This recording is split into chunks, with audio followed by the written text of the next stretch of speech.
Hey, what's going on, guys? And welcome back to another episode of Weeb Seen a Podcast. This week is episode number 35. As always, my name's Cam. And I'm Jimmy. And let's just hop right into the episode.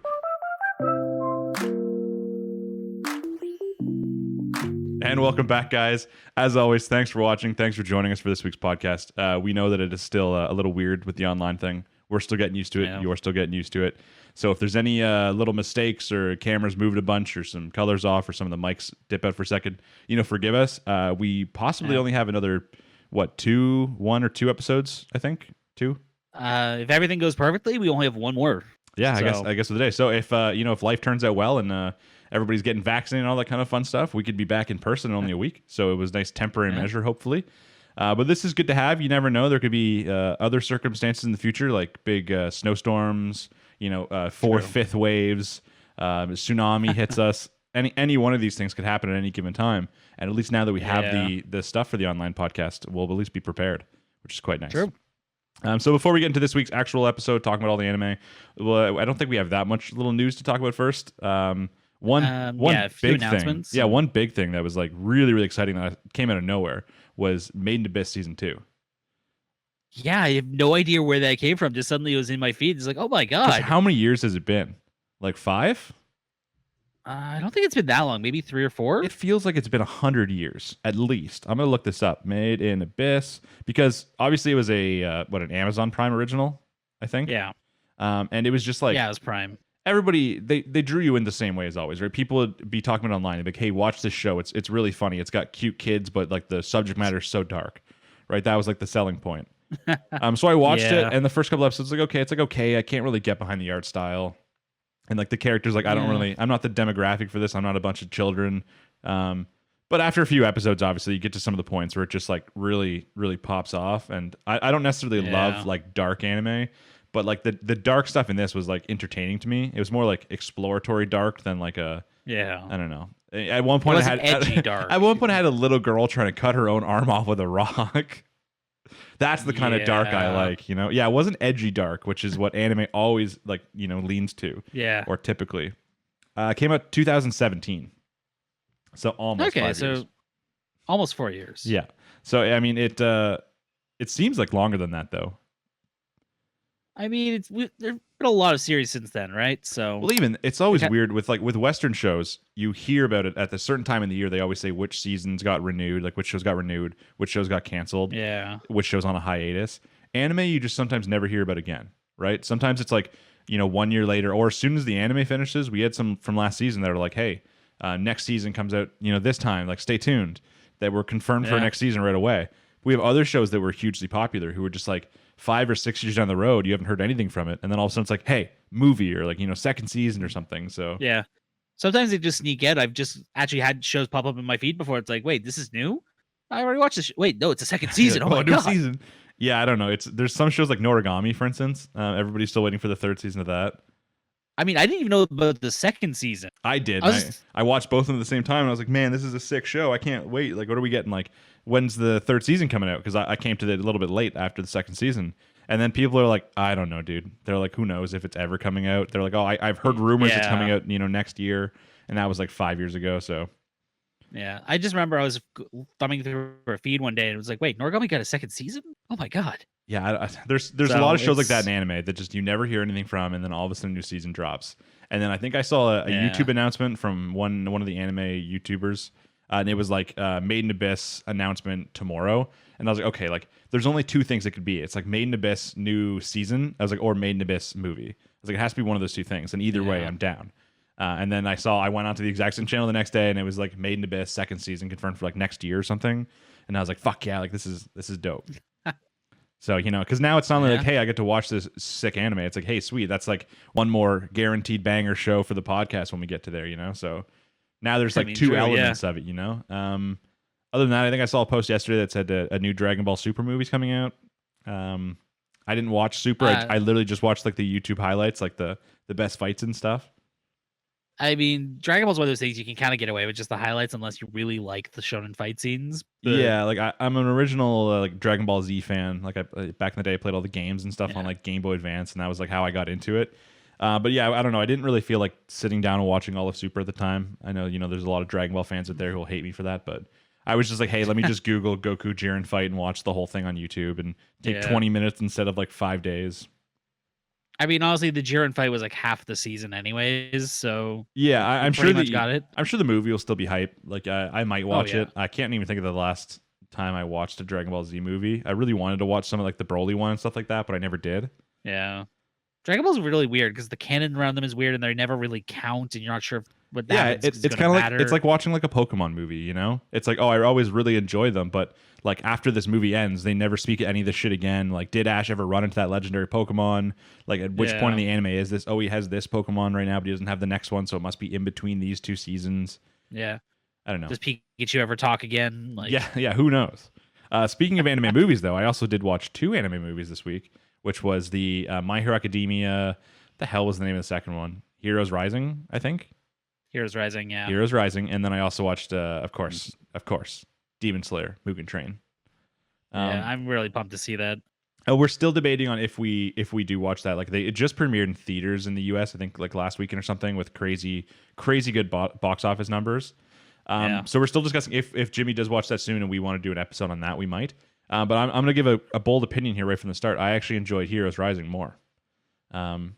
And I mean, as I've discussed before, it's not even like a downside for Demon Slayer. Demon Slayer movie felt like if they just put 3 or 4 episodes together, right? That's all it is. They just took an arc from the manga and made it a movie for some While reason. My Hero feels like, just like we mentioned, a movie that you're not even sure if it's 100% canon because they never mention it again. And there are some like big implications at the end of the movie as far as like one for all or all for one's power goes.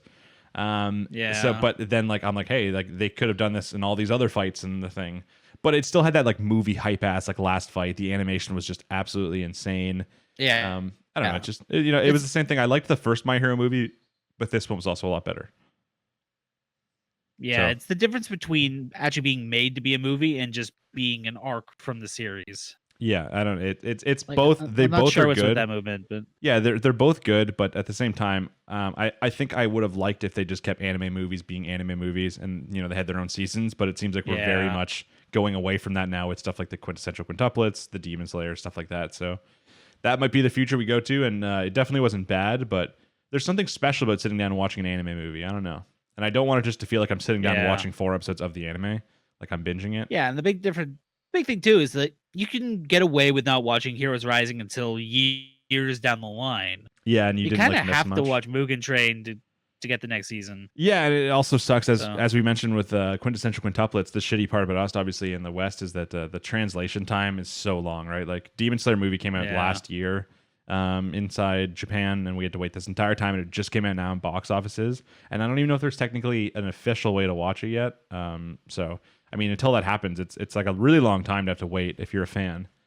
But I guess if you're waiting in between for season 2 anyways, it's not that bad, right? Because we don't have a confirmed date for season 2 of Demon Slayer yet. So true. Well, it's coming, but you just don't know when. So yeah, either way, they were both good movies. I watched them in 2 days. Like I watched one each night, and I don't know, it just made me really hyped, right? Like all the shonen movies are always really good. Reminded me of watching all the old Naruto movies and stuff. But yeah, I think that's. You got any more anime news you heard about? The only other one I've heard is that Komi-san Can't Communicate actually got their anime announcement finally. Oh, really? Which was a big one. It did. Did it say what season? I think it's in the fall season, so September, October. Okay. Or I guess that'd be winter, but yeah. Listen, if it's fall season, it's got a big competitor though with the Attack on Titan. Wait, is Attack on Titan winter? I can't remember if that. I feel like it was. I think Attack on Titan's winter. Okay, I can't remember now. We have so many different random series that we have slated for the future of the next year that I'm like, oh wait, which one's here and which one's there? And yeah, it would have been 1 year from when it started, which it started in the winter. Yeah, it started winter, but it started like 3 weeks before all the other winter anime, which is what made it kind of confusing. Because I'm pretty sure it started September, which to us is much more fall. That's always part of the difficulty of some of the anime seasons. But I mean that'll be exciting still too though. Like I once again, that's also a show that probably isn't really podcast worthy, but a nice relaxing thing to watch. It's gonna be closer to like Nagatoro or Uzaki-chan in the sense that's more chill. It's probably gonna have some controversy from what I've been seeing. Oh great, my favorite. I'm pretty sure it's just a meme at this point, but I'm sure somebody's gonna latch onto it. So. I mean, they always do. Like there was the controversy with both Usaki and Nagatoro. I mean, even after you watch like one episode of Nagatoro, I don't know if I disagreed with the controversy or agreed with it more. That was the hard part. Like after watching a single episode of Uzaki-chan, I knew that the controversy with her age and stuff like that was just stupid, right? Like it doesn't matter if people think that she doesn't look old enough. It's an animated character. All their faces look the exact same, right? Like yeah, it's hard to argue age. But Nagatoro, people's complaint is like, hey, no, this girl's kind of a bully. And I was like, okay, I'm sure she's just teasing him. And then I'm like, I don't know, she is kind of a fucking bully. Like, I mean, yeah, it's pretty extreme. It lightens as the series goes, but it's still pretty brutal. Yeah, that's what I think, that as the series goes, you definitely kind of forget about it, and you see the characters bond and that kind of stuff. But as like the first and second episode, pretty harsh. But if that's what you're into, then you probably love that anime. But yeah, I think without further ado, we will get into today's actual episode. But before we do, as always, we have to crack open our non-sponsored energy drinks. Cheers. The funny part is that now that we are recording in the day, some of these times, I don't even really need the energy anymore. Before, when we used to record at 7, 8 at night, and then we'd record for 2 hours, and then I'd be editing for 2 hours, and then waiting for uploads and stuff. I was like, hey, I need that rain. But now I just finish the podcast episode, my throat hurts, and I'm just way too hyped. I'm just bouncing around, too hyped to edit. Gotta go for a run. Yeah, I gotta really burn off that energy. But speaking of the My Hero Academia movie that we just talked about, the very first thing that we have... Actually, it's not the first thing on today's list, is it? No, it isn't. I forget this every single time. The first thing on today's list is actually Kumo Desu, episode number 17. What am I doing? So, we've mentioned this a few times now. Kumo Desu, one of the biggest anime on our podcast. I'd pretty much say undoubtedly. I don't really think you could argue with it. Yeah, there's not even a competition at this point. This episode, I think, is what I thought last week's episode was going to be.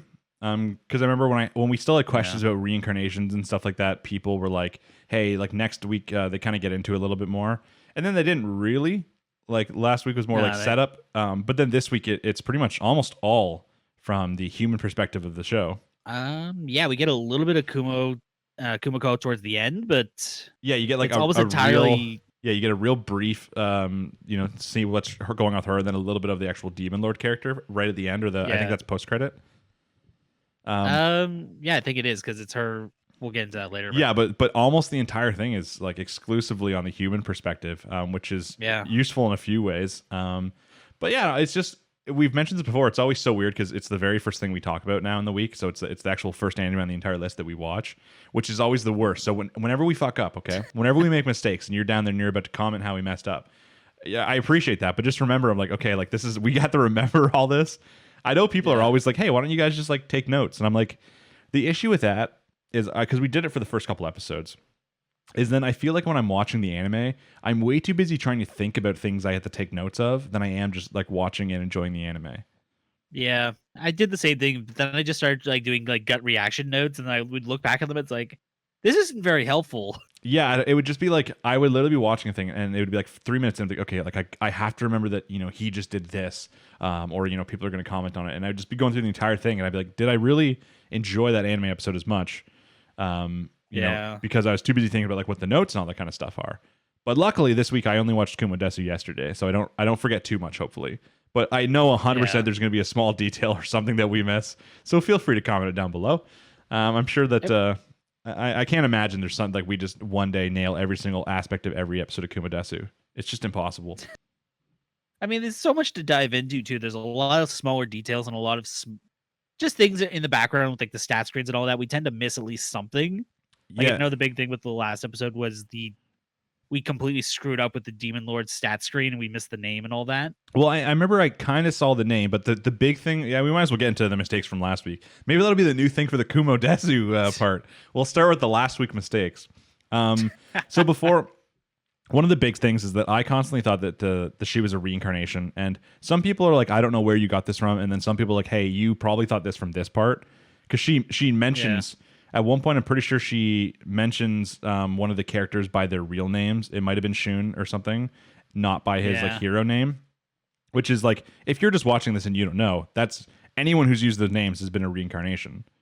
And the other thing too is just her knowing about the reincarnations also kind of implies that she's one of them. So I don't think we were completely wrong in maybe guessing she was a reincarnation. But after the information we received recently, I think that it's been shown that she's not. Yeah, I think it's been pretty much confirmed because there was no secondary name in the stat screen. There was no secondary name. Her actual like thing is like the origin Terratect. So she's like, even in this episode, she kind of implies that she's like the beginning of like the spider monsters and that all spider monsters come from her. And obviously, since we know all the reincarnations happen at the exact same time, since we have that locked in, we know she's been around for a little bit longer than 15 years. Yep. So yeah, she's definitely not a reincarnation. I mean, wait a minute. She's not a reincarnation from this batch. Oh my god. Well, you don't know if she's not a reincarnation at all, okay? I mean, she doesn't have the secondary name, which does show up in the status screen. That's true, but maybe the first batch of reincarnations didn't have that. Who knows? I mean, possibly, but it's also possible that's how she got the reincarnations' names, because she could just appraise them and go, okay, that's true. You have this name too, and I'm just gonna call you by that because I can. Yeah, it also just seems weird though, because I don't think she's ever actually seen like Shun. I don't remember if it was him. I feel like it was probably him that she used his name for. No, I don't think she was talking about Shun. I feel like someone can correct us once again if we're wrong, and then we'll bring that up on the next episode on our "What Did We Say Wrong" part. But I definitely remember. I think at her, she refers to someone as their Japanese name and not their other name, and she obviously knows about reincarnations. I think I remember what you're talking about now. Actually, I think she was saying, "I'm sorry, so and so," which I think was Shun. Yeah, that's what I'm saying, because she was after like Julius died or whatever like that. Yeah, but even then, that might have been just one of the other reincarnations telling her, because we know Spooky's there. Maybe. I'm pretty sure. I'm not pretty sure the one in white's a reincarnation. Yeah, and I'm definitely not arguing that. What I'm arguing to the people in the comments is that I think as just viewers, I think that's, if anything, that's what we were led to believe until we saw the stats. Now, obviously, at that point, once we saw the stats, maybe we had to pause and really take a deep look. As I said, I caught at some point that her name was Ariel. I mentioned that last week, so I nailed that part. I win on that one. Yeah. But yeah, origin Terratect means she's not one of these reincarnations. She's very old. Yeah. She's like the founder of all the spidery monsters. We don't know the exact. Can we just note how relation, but wait, what? We don't know because at some point they keep mentioning like Kumo's Kumoko's like mother spider in relation with like I'm assuming it's just like some sort of deep ancestry or something, but I think it's the same reason that Kumoko's mother can control her offspring. Mm-hmm. I'm pretty sure the mother is some lineage of the origin Terratect. Yeah, but there's also still definitely something sus going on, like with the post-credit scene. With the Kumiko other minds, eating away at the mother's one. There's something weird happening there with the Demon Lord, because she seems to be highly affected by it, even though like it didn't even seem like Kumiko's mom was. So, I mean, I think Kumiko's mom was kind of taken out of the equation by it. She just didn't really have the tools to fight back, so she called for backup. Mm-hmm. And she decided to just take out the source instead of taking it the actual attack. Yeah. This is the first time one of these has ever existed, right? So she probably doesn't know how to deal with her. Yeah, I suppose it's still always really funny seeing the past Kumiko stuff. And then this episode was also really weird because we're hearing a lot of stories about Kumiko. In like the present time, so it was just it's nice and fun because you're hearing stuff, and to me it sounds like, as the viewer, it sounds obvious when the one guy's telling Shun the story of the nightmare and that kind of stuff, that like they could put together that it might be a reincarnation. Obviously, even we see as the audience that the teacher's acting really sus, being like, "Oh, I thought that thing's dead," and before her mentioning that Wakaba, or it might have just been any of the reincarnations, like some of the dead ones. Proving that she does in fact think that she's dead, but I'm sure it's gonna be twisted. Like probably, I think we're gonna get to the part soon in the anime where they think the nightmare dies, but really she just becomes like the human form, possibly. So like people don't realize it's the same person. Yeah, I mean, we could even just kind of assume that when she left the dungeon, people might have just assumed she's gone because she isn't active anymore. Probably, but I feel like causing. If people thought that she was actually like dead, I feel like there's something that's probably going to cause that. I can't figure out what yet, but I think at the same time, it's just like when she gets a human form and goes to like the demon side of things, like joins like the Demon Lord and stuff. Whenever that does happen, I think that's just when people think the nightmare died, because I don't think they imagine that the spider evolves into like a person. Yeah, I'd very much like to think a spider couldn't turn into a person. I would hope that a spider can't turn into a person. The other thing too, early on in this episode, obviously, is that they once again really try to hint that I believe her current temporary name is Shiro or whatever. They really want us to think she's Kumiko. Which I don't want to think things when they want me to think things. Yeah, it's kind of the assumption of like they want me to think this, so it must be a red herring. Yeah, every single time. Who's the actual Kumiko? because now they're trying. Obviously, we've seen like the previous episode with like where they discussed the rot eyes that she used to kill all these people, and then as soon as that's done, we go to pastime Kumiko in the dungeon using the rot and stuff like that, and it's like, okay, that really want us to hint. And then in this episode, I think what's she talking about? It's the Demon Lord talking about. The thing is what you mentioned earlier, how she's like the progenitor of all Terratex, and she was like on the ground next to some Terratex, like taking care of she's like there's only been like one that actually like fought my control or something like that, and she was like a nuisance. Yeah. And then it like pans over to the Shiro girl who's also like petting a spider, and you're like, yeah, sus. I don't if this was any other anime, I'd be like, okay, this is just very obvious who the character is. But you still want to believe that the anime is just fucking with us, and it's just another red herring, and Yeah, I mean, maybe there's more to this. Maybe it is Kumiko, but Kumiko became like a secondary origin Terratect or something like that. Like she was able to progress to that level of power. It's possible. I know one other hint from the Kumiko side in my mind was when she's talking about her immortality skill. That's where we left off last episode. She gained immortality. Yeah. She gets killed by Ariel. And then in this one, we start off with Kumiko, and basically, even though she's all in pieces, her body will like self-regenerate, but it takes a while. And then even she mentions at one point that if the Demon Lord would have used Abyss magic, which she knows she has, that's magic to destroy the soul, and that would basically make her immortality useless. So she was trying to think of ways like around that. I think at some point it's just basically going to be what we kind of saw from like Shun's perspective, where all the spiders in the dungeon were like talking. I think she's going to separate her soul using her like minds and put them inside a bunch of other spiders. And if her actual current body dies, she could just move to one of them. I don't know exactly how it would work, but I see it as a possibility. I don't think it's even going to be she uses the other minds to control them. I think she's just going to create like secondary bodies and just turn them loose. Yeah, even I feel like it's possible that if her actual body like dies or through Abyss magic, she can like her soul can just be moved over to another one of the spiders and it just continues from there. Yeah. I definitely see that coming just with like the hint where she's trying to figure out how she can go around that. And as we see with the post-credit scene, obviously the Demon Lord is now very pissed at her. So this time understandably, this time she might try a little harder to kill her, thus using the Abyss magic.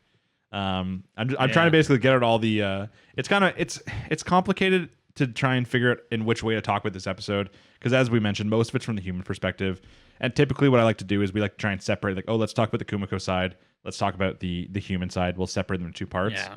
But a lot of it kind of hops back and forth, not in like the actual you're seeing back and forth, but in the information you gained and like what it's relevant to. So it's kind of hard to perfectly just like be like, okay, let's talk about the Kumiko side, because that's really like, oh, Kumiko slowly is reforming, discussing how she's going to live the next time. And that's the Kumiko side, right? So it's kind of difficult. But as far as the actual Shun side goes, they're in the dungeon. They're taking care of some monsters. That's where the one guy starts describing what like the labyrinth sickness is. Where he's talking about how there's no light down there. You lose track of time, and it's just constantly oppressive, and that would obviously screw with your head a little. Yeah, so. it's like with the anxiety of knowing that monsters could attack at any time. It's basically like you start to rush going through faster, and as you rush going through faster, you get yourself more and more tired, and you end up screwing yourself over. And it's a lot of people succumb to it. So it's more like a hey, let's progress slowly and surely. Let's take a lot of breaks. Yeah. He gives them the option when they're going through. He's like, hey, do you guys want to take the long way? It'll take like 4 days, but it's like the safest way, the shortest route, but that'll be really dangerous, or a fucking unknown route. And they're okay. Describe each one for us, and they're pretty much exactly what we expect. The more monsters on the one side, and then when he's like, oh, Mr. Route, he's like, I really don't recommend we go down here. He's like, this is where we first ran into the Nightmare's home. He starts describing how the Nightmare was really weird because it wouldn't attack humans unless they attacked first or did anything. But then what happens is if they go down there and there's still like Nightmare vestiges down there, which we've seen. And if you go down there and you accidentally go into one of their webs, they'll take that as like an attack and attack you back. And they're all this like, I really thought they were going to go that way. And they're like, let's not go that way. It's like, yeah, good call. But as a viewer, I really thought you were going to go there. I think we still might end up there. I mean, based off what we see anyways, because obviously they go through the shortest path, which is the dangerous one. The guy even mentions like, oh, you might fight like dragon level monsters in there. Immediately they run into a dragon. Well, so they didn't take that. I think they took the safer route. No, they specifically said the shortest route. So they took the because I thought they were surprised they got an earth dragon, but I mean they still probably were just evolved. Yeah, they still probably were surprised, but they did say the shortest route. Someone could correct me if I'm wrong, but I'm pretty sure anyways. But they fight the dragon off. They all get like a dragon killer title. Which is pretty cool. They even said Julius didn't get that. Yeah, it's kind of cool too. Like it shows how strong Faye is, because like they're getting kind of cucked. Like their magic's not really working well against it. They're all going at it, and then Faye is just like dragon punches it, and then like dragon beams it, and then like I think had used a steel body at one point or whatever to block the claw attack. Yeah, steel body was her skill, and the dragon had imperial scales. I think it was for magic. So it reduced magic damage. So they got through that pretty well. I'm surprised at how easily they got out of the dungeon. I thought this was going to take way longer. Yeah, I mean, it kind of like referenced back to Kumiko a little bit, so I'm not that surprised. I didn't think they were going to keep them in the dungeon too long. Yeah, I mean the most important part, anyways, is that they do mention that there's rumors that when you're close to like the nightmare vestiges, that you have like bad dreams, thus like nightmare kind of thing. Yeah. And then Shun has two separate dreams. One is a dream of his previous life, and then ending with him seeing Spooky, and then he wakes up, he's like, why would I dream of Spooky? Obviously, as the audience now, we already know that that's the vampire lady he's also thinking about, so that kind of makes sense. Something worth noting about that too is I'm pretty sure it was from the perspective of a spider. Was it? It was, yeah. They showed a spider like on the corner. I'm pretty sure it was her walking up and grabbing the spider. Oh well, that's interesting. I don't know. That probably signifies something. I think the other dream though was the weirder one, right? It's just we're seeing a person who looks kind of like kind of like not like Faye, but kind of like someone like Faye, like a half human, half monster, some sort of evolved. Yeah, wings, like hair covering the eyes. Yeah, who's got a lot of details. Who's got like the voice of like the I think they kept saying like threshold reached or something, experience threshold reached or whatever. Okay, I was like, it's one of those. I think it's proficiency threshold reached. Okay, it was one of those, and it was obviously the same voice. The level up sound. Yeah, so the thing is, how jealous the Saint girl would be right now if he just had a dream about the god she's been worshiping. Yeah, even though she looked like she was miserable and was talking about how it hurt. So yeah, the last one too. When the very last line before like he wakes up is like it hurts. I was like, why does that ring a bell? It's like, oh, that's from last week's episode of To Your Eternity. That's like I like this isn't related to Kumo Desu, so throw that in the back of my mind. But I was like, in my mind, crossover. I had like a spider web on the wall of like ideas. I'm like, oh, it hurts. This somehow connects. I was like, what does that connect to? And I'm trying to find the missing dot. Like, oh, connects to a different anime, unrelated. Throw that out. I'm telling you, it's a secret crossover, man. Maybe, but I'm not smart enough to possibly know what any of these dreams mean yet. Like, we haven't gotten enough information. But I'm like, with the whole stuff we learned from the previous episodes, with like the stuff between the two different worlds and the Administrator D and stuff like that. My mind is just like so confused. Yeah, because we know Administrator D is responsible for the system in this world, and it doesn't look like Administrator D is the one who's actually going around saying proficiency reached. No.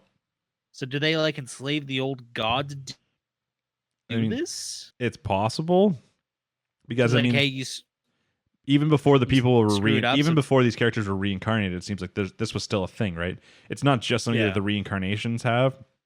The only special thing about them is they have that like N1 equal % skill or whatever like that like shows off being a reincarnation.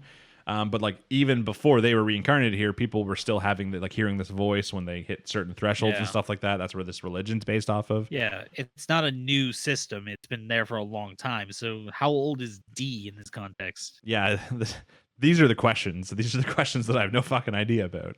Yeah, like I'm really curious. Like, if you're a god in one world, why would you go to another world and become a Japanese high school student?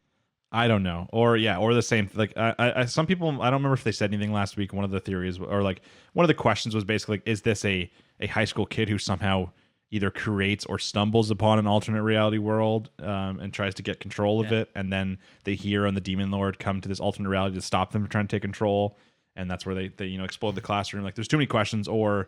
Or something else. Was it someone from a different world who then went to the other world? It's too confusing. We don't have enough information right now. Could be either one. Yeah.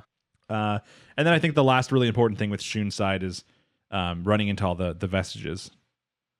Yeah, that was definitely kind of interesting, because the vestiges knew all about the end of the world and that they were reincarnations. Yeah, so that's once again why I'm thinking the whole theory from before with Kumiko putting her mind into other things, because that's the information that I think at this point maybe the rest of the Demon Lord army knows or something, but to me it feels like it's something that Kumiko would probably keep secret. It's her like secret ambition, as far as we've seen, is to stop the world from ending. I mean, that is true. I mean, I guess would you tell everyone that the world was ending and just assume that they would believe you? Or? Probably not if I was working on the Demon Lord side, because I don't think a Demon Lord. I don't know, like if you're telling a Demon Lord that the world's going to end, are they going to try and stop that? Because like reasonably anybody on the world should, but a classic anything with a villain, they always like their end goal is to like destroy the world for some reason. So I don't know if I'd really trust with the Demon Lord army. To me, it seems very possible that Kumiko has this goal. She met the Demon Lord. She decided that she'd like go with the Demon Lord to try and pursue her own thing of like somehow saving the world. Yeah, gaining more power and influence and using that to try and stop whatever the cataclysmic event is. Yeah, and I mean, as we know at this point, she really doesn't have any sense of like really a sense of good and evil in this world because of the side effects of some of her skills. Yeah. So in whatever way she has to do it, probably doesn't really affect her morally, right? If she's like, oh, I have to be on the Demon Lord side, kill a bunch of humans and stuff, like I don't really care as long as I can still solve this goal. Yeah, I mean, the humans are trying to kill her too. So she doesn't care. Yeah, that's it. She doesn't mind, right? She's not like affected by it. Maybe it's a little rude, but we also don't really know what her moral compass was like before she got reincarnated.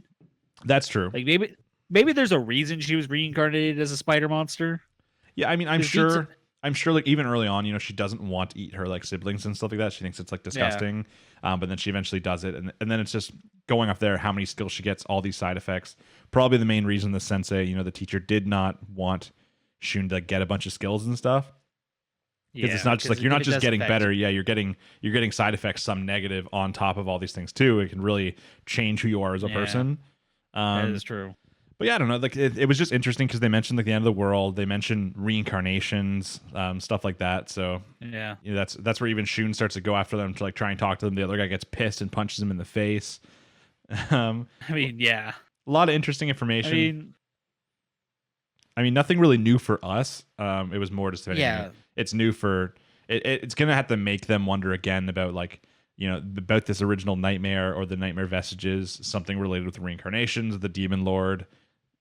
Like they're gonna have to ask a lot of questions. I'm surprised they didn't ask more because it was very obvious as the viewers for us that the sensei was clearly thinking about Kumiko or Wakaba, whatever her actual character turns out to be during this conversation. But none of them even said like, hey, like, is it possible this nightmare person was a reincarnation? They've seen at least one person be reincarnated as a monster. And as soon as you find it that like, this monster also like rescued some people and healed some people and. Yeah, they describe it as like just completely random in what it does. But at the same time, Spooky was reincarnated as a vampire. Yeah. A vampire is at the very least a humanoid monster. But like I'm talking like Faye though. Faye was reincarnated as just a monster dragon. Oh, right. That is true. And that's what so they know because like they know it even like if they think it's very unrealistic for one of their classmates to have been reincarnated as a spider. You think at least then at the fire they would have like asked as like a joke or something or just been like, hey, is it possible that like this person was a reincarnation? Then we would have had to at least see the teacher try to lie. You know, you just think that right now especially after this other person who's working for the Demon Lord already turns out to be a reincarnation, you'd start to ask more questions about like who could be a reincarnation, look for any signs of something that could be. I mean, like, hey, a monster acting weird, not attacking people unless it's attacked, healing humans, stopping bandits on the road, like. You know, like this has some possible reincarnation traits in it, but you know, I guess but I mean, they seem almost too trusting of the teacher because no matter what happens, she just kind of brushes it off and they never pursue it any further. Yeah, I know. I'm thinking like, that because like the next part seems after they get out of the dungeon, they mentioned there's like the elf village in the distance. I'm hoping we get a little bit more information about the teacher with the elf village. Yeah. Like show a little bit of when she was reincarnated or, you know, whatever she learned or how she gets all this information about the other reincarnations. Like we hoping for a little bit more of that information. And I can see that happening with, you know, a village that's related to her. Or, you know. Yeah. I mean, one thing we never got to see is Shun never actually asked her like, hey, how come you were able to delete all of Hugo's skills? Mm-hmm. Yeah. Or why were you able to do Yeah, he's never asked. He's never been like, or like, hey, why was this one skill not deleted? Like, you know, like, why is this one skill left or whatever? But yeah, why do we all have this one skill that we can't figure out what it does? He's like, what does it mean? Like all this, like, there's so many questions. I mean, and there's also like, you got to remember that in the past at this point, Kumiko did recently stop like a big group of elves. And since we know that this is like the continent Kumiko's on with this elf village, there's also a pretty good chance that we see Kumiko go to this village, or if we see anything about like Oka Sensei's past, it has to do with these elves going to attack this child.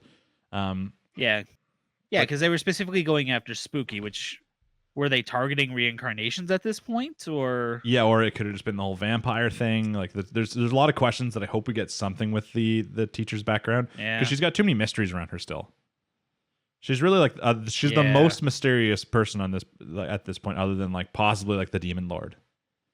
Like but I mean, with the Demon Lord, it's a matter of we just haven't heard it yet. She isn't actively lying to us. The teacher is just telling lie after lie after lie. Yeah, or at least just kind of trust her. Yeah, I mean, or at least what we think is like, or what she thinks. Like, it does kind of seem in this one that she actually does believe that Kumiko died.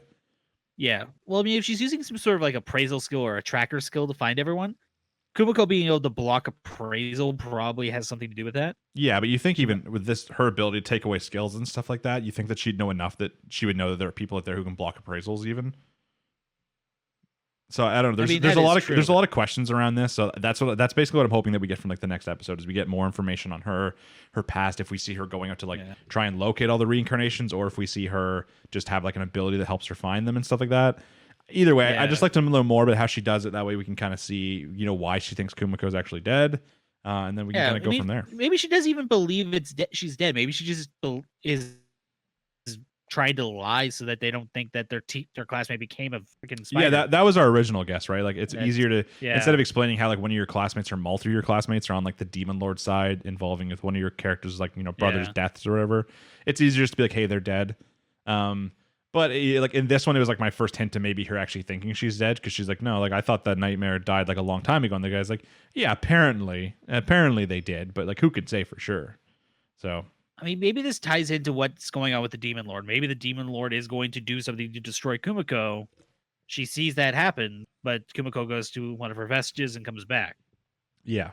I mean, there's a lot of possibilities. I don't know how much we're going to find out next week. I really hope. I didn't watch, like, there was no next time. It was just the post-credit scene.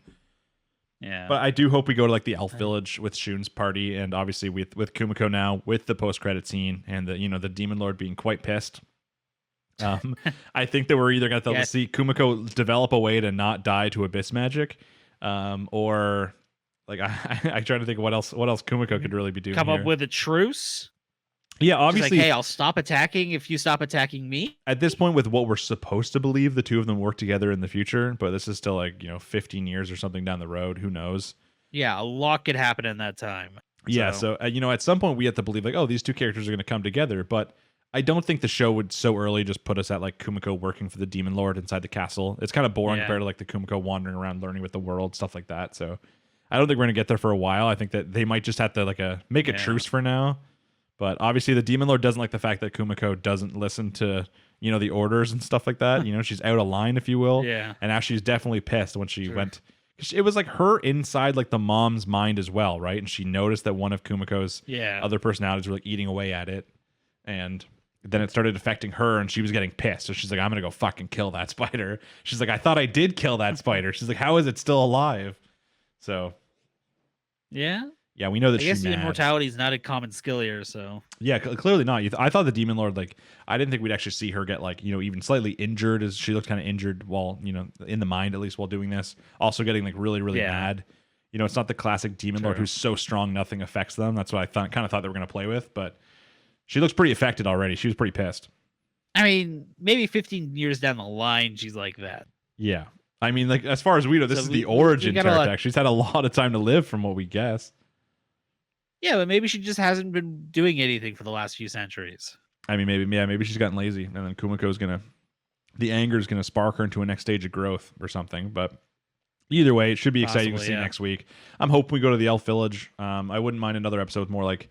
I wouldn't mind another episode with a lot of human. But I think I can't imagine they do it again with so little Kumiko. Maybe they do a 50-50 split or something.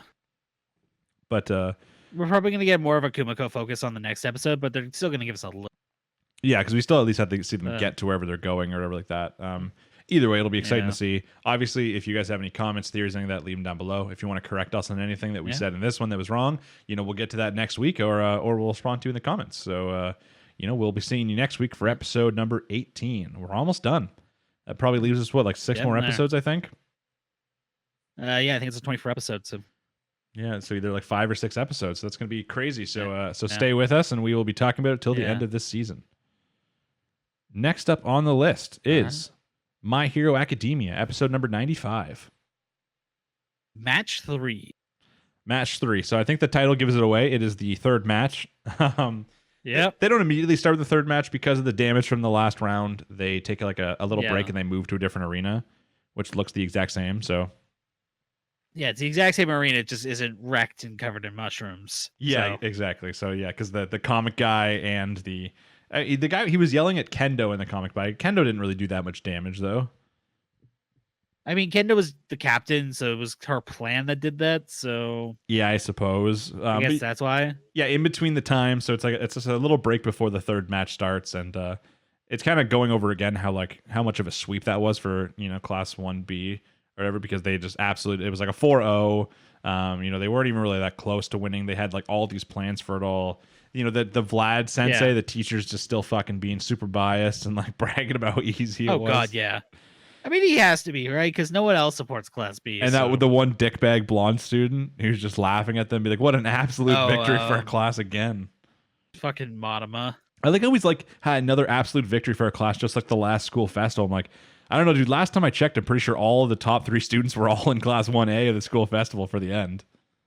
Or I just he's talking about the one with the music performance. Yes, because he came back with some sort of hidden stats, being like, "Oh, people enjoyed our thing more because of these stats I have." Yeah, he went out and did a survey, and more people said they liked the play. Yeah, because they're totally gonna tell him that they like the music performance more. That's what I'm saying. That sounds like a biased poll right there. But yeah, either way, it's just a lot of talking in between. Even like you see a little bit of Deku kind of contemplating how they could have lost, how they could have he's writing down like certain points at quirks, being a classic Deku kind of thing. And then obviously kind of a call back to his start. So. Yeah, and then you see All Might like pull him away for a little bit. And he pull away, he's just discussing if anything else has happened with like the vestiges, and then he's basically just warning him to be careful when they get to the last match, because like we're all guessing is going to happen anyways. The last time that he fought Shindo with the mind control thing, the vestiges had to step in and did something. So he's like, be careful. To me, that sounds like a good thing. Like that seems like a good opportunity to force them to step in again. Yeah, I mean, I don't even know if they really stepped in. They just kind of showed up. Well, they showed up, shocked him out of it. Yeah, they showed up and they like basically made his they either shocked him out of it, or they basically like moved his body for him and made like the finger blast to. They forcibly activated his quirk, which is the same thing that happened that night. Yeah, the same thing they did at night times. But I like, come on, guys, like we don't know what's gonna happen again. Like, oh god, yeah. I'd want to say get some sort of power. Yeah, I'd want to say that Deku's like smart enough now, and he's conscious enough of what Shinzo's quirk is, that he won't fall for it, but he 100% will, and then it's going to be all up. Like it's just going to, they're about to lose, and then all of a sudden the vest just kick in, something mad happens, But yeah, because I don't think he really has much power on his team. Like he's the hard hitter. Then he's got like Mina, Grape Juice, and Uraraka, right? Yeah, shit team. I'm calling it right now. Yeah, I mean they're not bad, but like Mina can't go direct. Freaking Grape Juice is Grape Juice, and I guess Uraraka's got some. Yeah, I mean, I'm sure they all work together really well. It's what we've seen in multiple, they've developed like their own quirks, but a lot of it's just also their teamwork now, like how they come together. Especially if you've seen the movie, there's some really good combos in that movie between all of them, and there's like teamwork that you didn't expect to happen. But in general, though, like there's not a fucking chance that he doesn't get mind controlled at some point, and had the vest just have to do something, right? We need a Deku power up before the next part. Yeah. I hate seeing there's so many YouTube channels that put so many My Hero spoilers in their thumbnails and their like titles. Like all the time I'm seeing like, oh, fucking Deku in the manga gets this quirk now. Like this new part of One for All is activated and he's a fucking badass because of it. Or like, there's like, oh, Deku fucking dies or something. Like it's just always like people just put random ass shit in the titles and stuff like that, which I'm sure is like 30% truth all the time to get like mad clicks and stuff. I'm like, God, come on, guys. Like, I understand, you got to get that algorithm going, you got to get that click-through rate, but spoilers in the title, at least make it like seem like a spoiler, but not be. That's the classic go-to. But it just drives me nuts. Clickbait it, don't spoil. Yeah, but the main part of the episode obviously is the match 3, as we were expecting. It's between the big players, Todoroki, obviously really like the main character of their crew. Yeah, because it's Todoroki. Yeah, I'm trying to think who else. Who else is on their team? Why can't Todoroki, Ida, Ojiro, and oh god, what's his name? Which guy is it? The dude with a 90-degree haircut. Seto, I think is that his name? The guy with all the eyeballs and earballs and earballs and Yeah. Earballs. What? Earballs. They're like ears. Jesus. But yeah, I mean, he's the very good tracker, the scout, and then that's why the enemy team has Tetsu. Who they have guy who what are they? Mudman, I think they called him. Yeah, Mudman's his hero name. Then they've got Spiral who gyrates, and the exchange student Pony. What if they called him the human vibrator? Like, what if we position? Listen, if that's the guy from the fucking provisional test. Which one's that? The guy who's wearing like guy? the. Sorry, what? You mean like the earthquakey guy? Yeah, because his powers just make things vibrate. Yeah, I suppose. But yeah, I mean, so basically, you want to think that we've talked about this before. There are 5 matches, and 5 matches to us make you think that it's going to be 2 for Class 1A, 2 for Class 1B, and that leaves the most important match to see who's the winner up to the 5th match, which is obviously Deku. That's like the standard anime thing. Because like, let's say if Class 1A has 3 victories before we get to that point, even if Deku loses, it doesn't feel like there really aren't stakes anyways, because it's not even like a tournament. It's really just a school, like it's like a 1-day practice class. They're just really hyping it up. Oh yeah, it would just be a matter of pride if you lost. Exactly. So. But even like those are the only stakes we have, so those are the stakes we have to care about. So the stakes are that like the class loses. So you can't just have 3 wins already for Class 1A, or else like we really don't care if Deku even wins, because it's like, oh well, even if Deku and them loses, Class 1A still wins the day. So they have to go 2-2. But the question is, we already have 1 win for both. So we've talked about this last week. Is it going to be Todoroki's team that loses, or is it going to be Bakugo? I know the show hates making Bakugo lose, but we have obviously seen these hints in this episode with Todoroki thinking back to the ultimate move his dad tried to teach him, but his dad was too abusive, so he didn't learn. And he's definitely going to pull it a hard hitter, but does that really work against someone with a softening quirk? I mean, the guy even mentioned it. You can't soften fire. He's like, he basically he's like, Todoroki, if you weren't such a fucking simp and came at us with fire instead of ice, like, if you weren't holding back kind of thing. It's the classic Todoroki. He always uses his ice. It's like his main go-to. Yeah, because you can encase someone in ice without killing them. You can't roast them alive without killing them. Listen, exactly. I think he's got to get serious, but obviously we see Endeavor in this episode. He's just saving some children, fighting a bad guy. And, we get to see again when Todoroki's even thinking about the flashback with his fight, his big move. I can't remember what it was called. It wasn't just Flame Burst. What the fuck was it called? Oh, God. It's like, I feel like it was like Primordial Burn or something. Yeah, it was something big, like a big fiery move. And obviously we see the flashbacks of him trying to teach Shoto. And he even mentions like, hey, like your brother, like, almost learned it. Like, he was like, he was really good. He was so close, but he basically had weak constitution from the mother. Yeah. So he's like, oh, but you're gonna be the perfect one. And then we see Endeavor think back on this and be like, I want to teach Todoroki this move again, but like better this time, like actually teach him. He's like, he's like, I don't want to be an abusive dick father. I just want to show him how to do this move because it'll be handy. But I think I think Todoroki's gonna do it without having to learn it again, kind of thing. So.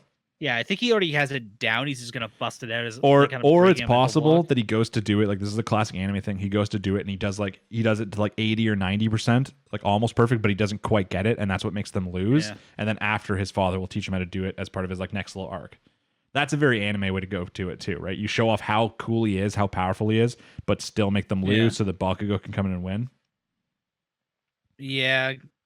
I mean, one of the things we haven't considered, because there is a time limit on the fights, right? Yeah. So there is a potential for a draw. I really hope they don't do a draw. Everyone hates draws. I know, but you can't have Todoroki lose at this, especially not after he fucked up during the provisional. I mean, it's very possible that they make Bakugo's team lose. Like, I don't remember exactly who's on his team, but Bakugo, he has Jiro, Sugar Rush, and someone else. Who were we missing from the class? It's got to be. That's what I'm trying to figure out. It's got no. Did they already use Animal Guy? They did already use Animal Guy, didn't they? Yeah, Animal Guy was in the first one. So who could it be? And Sue was in the first one. I'm trying to think of who it could be. We're missing. We're missing one classmate. Yeah, we've seen Invisible Girl. We've had Ojiro. We've had one. Twinkle Sparkle Little Star, whatever the fuck his name is. Can't Stop Twinkling. Yeah. We've had Tokoyami. We know the 4 in the last group. We know the 4 in this group. So we're literally just missing one character from the class. Sero. Oh, Tape Guy. Yeah, we're missing Tape Guy. Yeah. Stupid Tape Guy. Yeah, so I mean, I can. We mentioned this before, but they hate making Bakugo lose, which makes us think that they're not going to make Bakugo lose. But this could be the time, right? I don't think so. He's too confident. He needs to be taken down. It really depends on who he's against as well, but yeah, because do we remember? Not a chance. I don't remember the people in the current fights that we're watching on the enemy team, let alone the ones of this, the one squad we don't know. All I know is that it was the chick in the purple bodysuit. All I know is that the blonde dude, like the main villain of the one class, he's in the 5th group. Like he's not. Yeah, he has to be. Yeah, I think the welding dude is in the fight with Bakugo as well.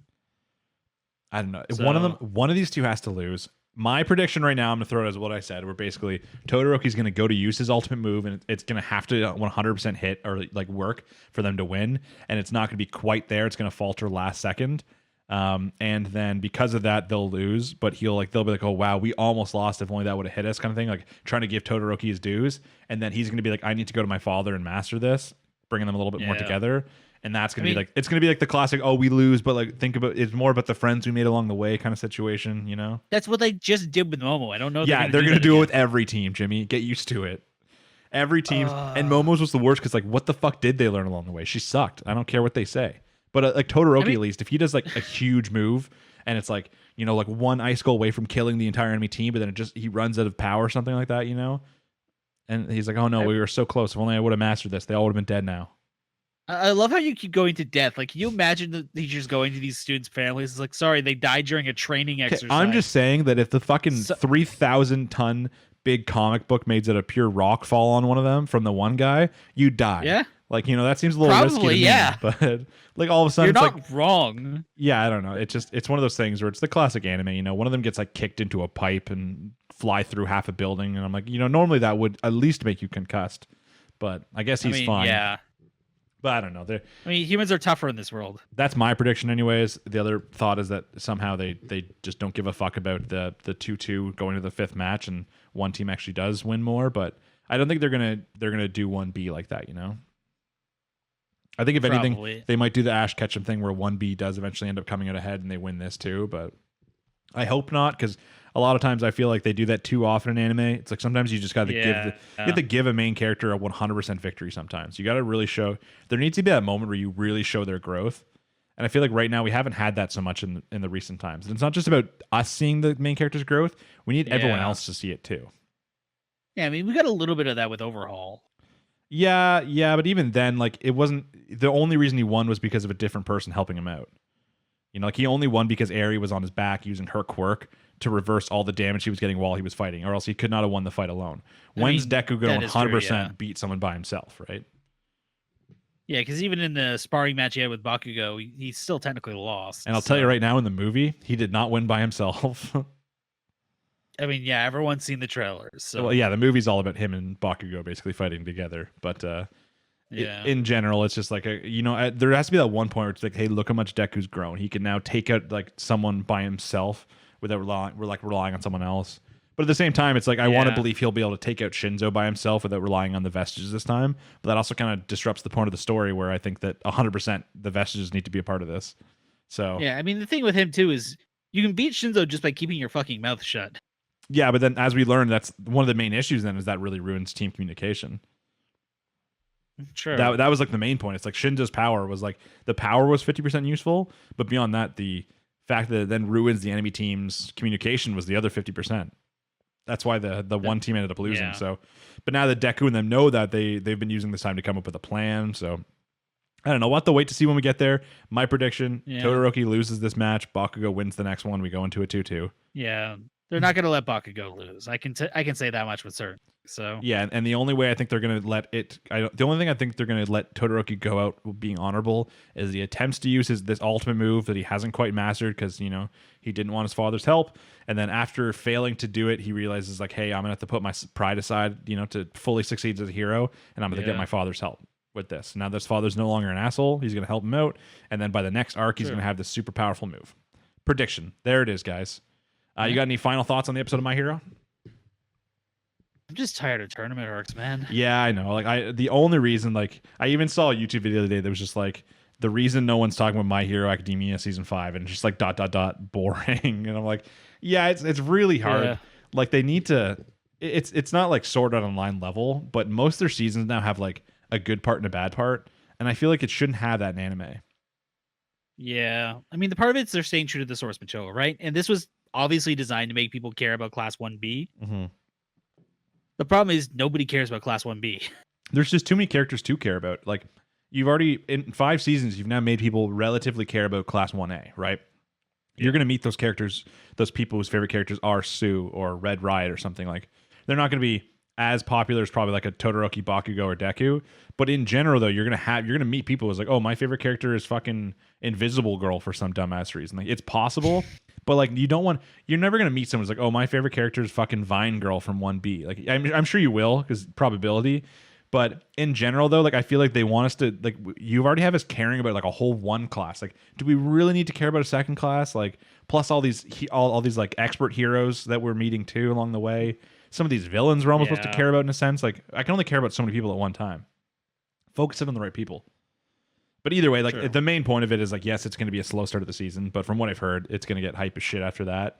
So, you know, at least when we have to like pay our dues by discussing the tournament arc, and then once that's done, we'll get to discuss all the big shit. Where, like, you know, I'm sure a lot of people are going to be back into the season. It's going to be hyped up. People might even just skip the first part and watch some sort of like recap shit. I don't know, but either way, these are who won. This is the people. These are the quirks.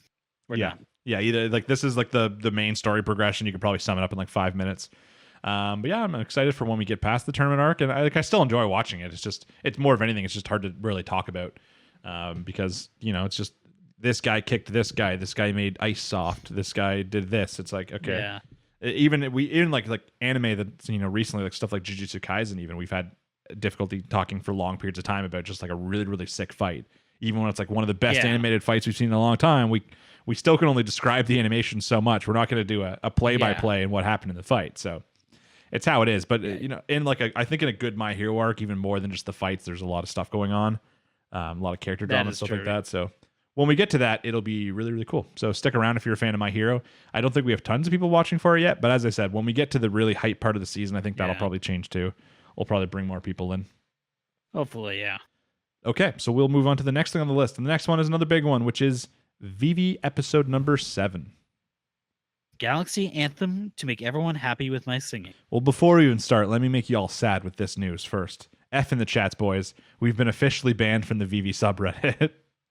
Wait, seriously? Yeah, I think this is what happened. It was just the third post. I think they didn't send a warning or anything like that. They're like, "Hey, you're old. You're no longer allowed to post." It's like you're permanently banned from posting. You can still peruse the stuff.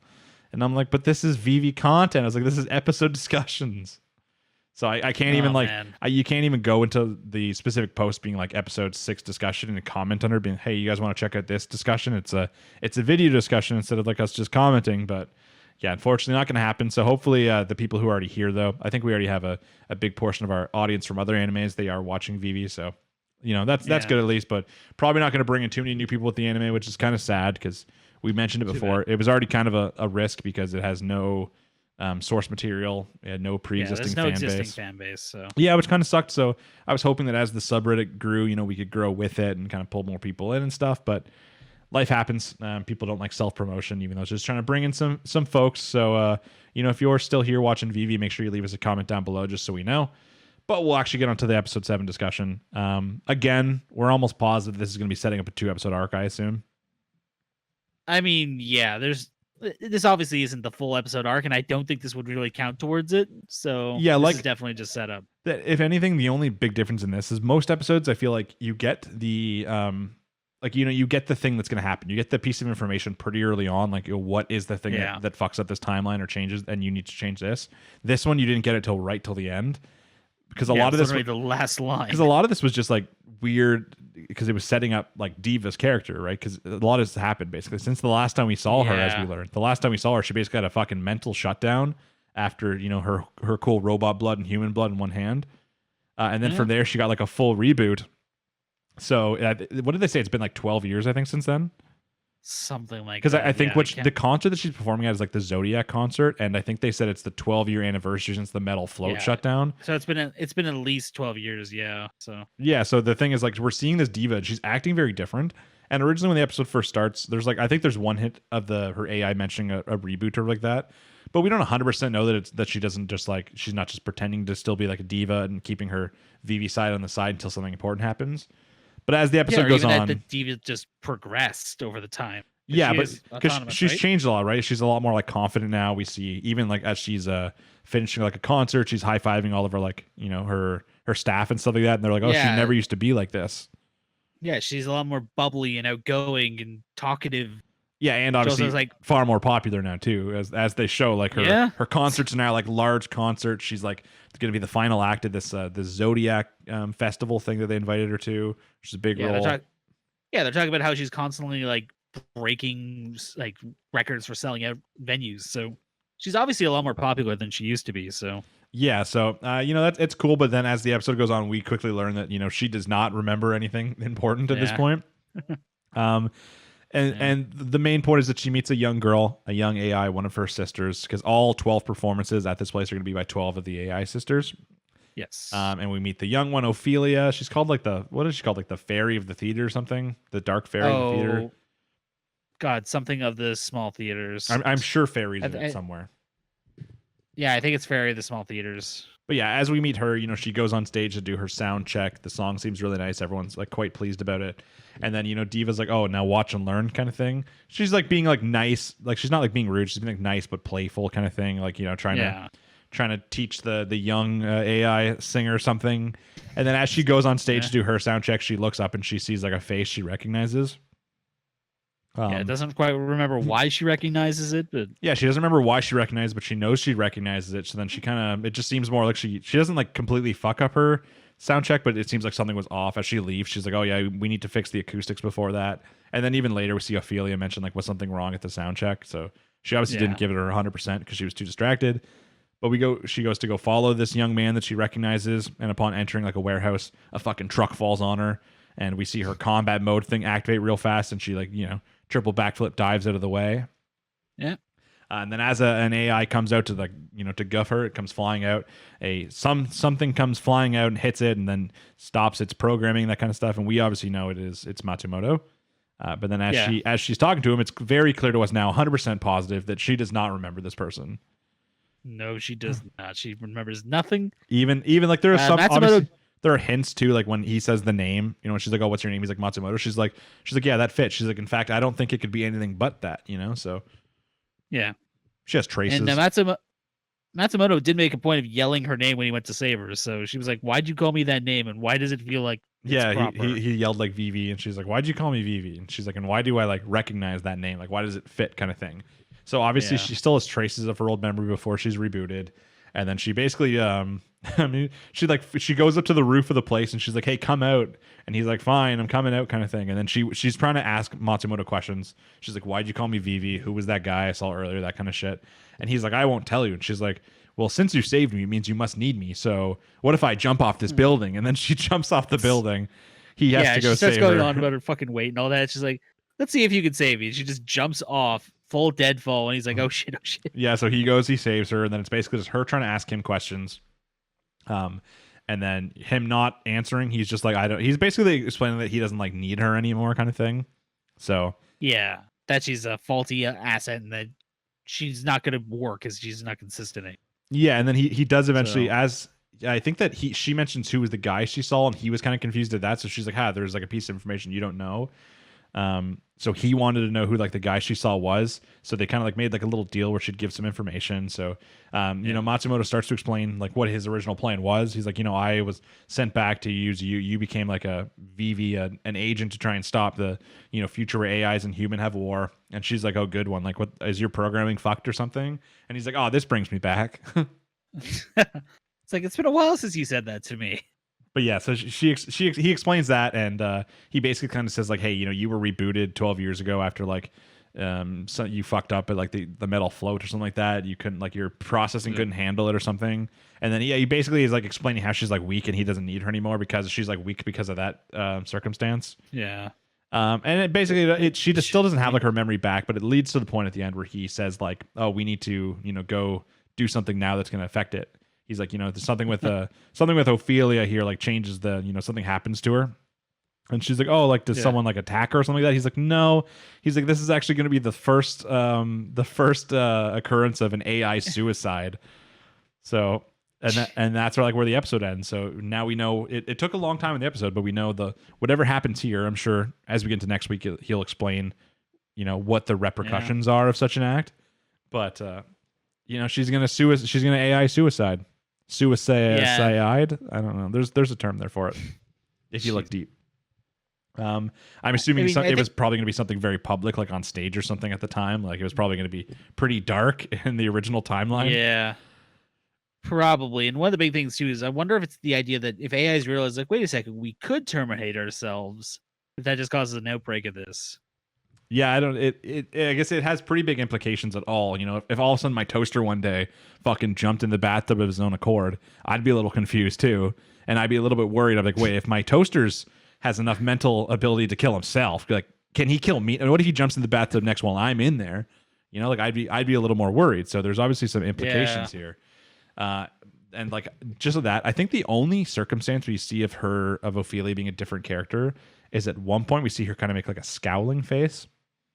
That was really she didn't look very happy at the end of her performance. Yeah, the rest of it's all kind of like shy, kind of clumsy girl, and and then there's the one point where after she gets off and kind of thing, she has like a little bit of a scowling face, so she looks a little bit bad. And you're like, okay, there's a secret here, there's a character, there's some key information here about this character we don't have yet. Yeah, there was one thing they mentioned too that they were talking about how she used to travel around to a bunch of different venues with a sound AI. Yeah, who doesn't seem to be with her. Yeah, so. It so could just be it could just be her sound AI was faulty, had to be destroyed or something like that, and then she's like the first AI who somehow gets the mental ability to be like, hey, I lost my friend, I want to die now. But I'm sure in the next episode we're going to start with Matsumoto explaining how like what happens, being like, because of this, because she kills herself, this new law was passed that fucked over this part or something, like, we're going to get more information on it next time. But the big question is, what do you think they're going to do with the rebooted Diva? So with the rebooted Diva, I think they're gonna have her remember her past. There's no way they're gonna let that go. You think like one specific thing's gonna kick in, the classic like memory loss thing, but I feel like even that itself would be a very big implication for AIs that like their memory can't just be erased. Would also probably be pretty important in the future. Yeah, because the big question is, was the reboot like a full like memory wipe reboot, or was this just like them resetting her settings and she came back as a different person? I feel like it seems like a very much memory wipe reboot, and maybe they had to, keep. I don't know if they had to like, keep her mission the same, that kind of thing. But obviously, as we've seen, like there's still the combat mode is in there. Combat mode is still definitely there. Which you think if it was like a full reboot, that would be like gone. But a lot of it, like a lot of her positivity and like more success in like the singing industry now is probably from not having many of those like early emotions, like her friend, like the one little girl dying and stuff like that, and like having to go through some of the trauma with the like Estelle and stuff like that on the Sunrise. That is true, but at the same time, when she was talking to like her assistant AI, the AI was talking like she should remember all this stuff.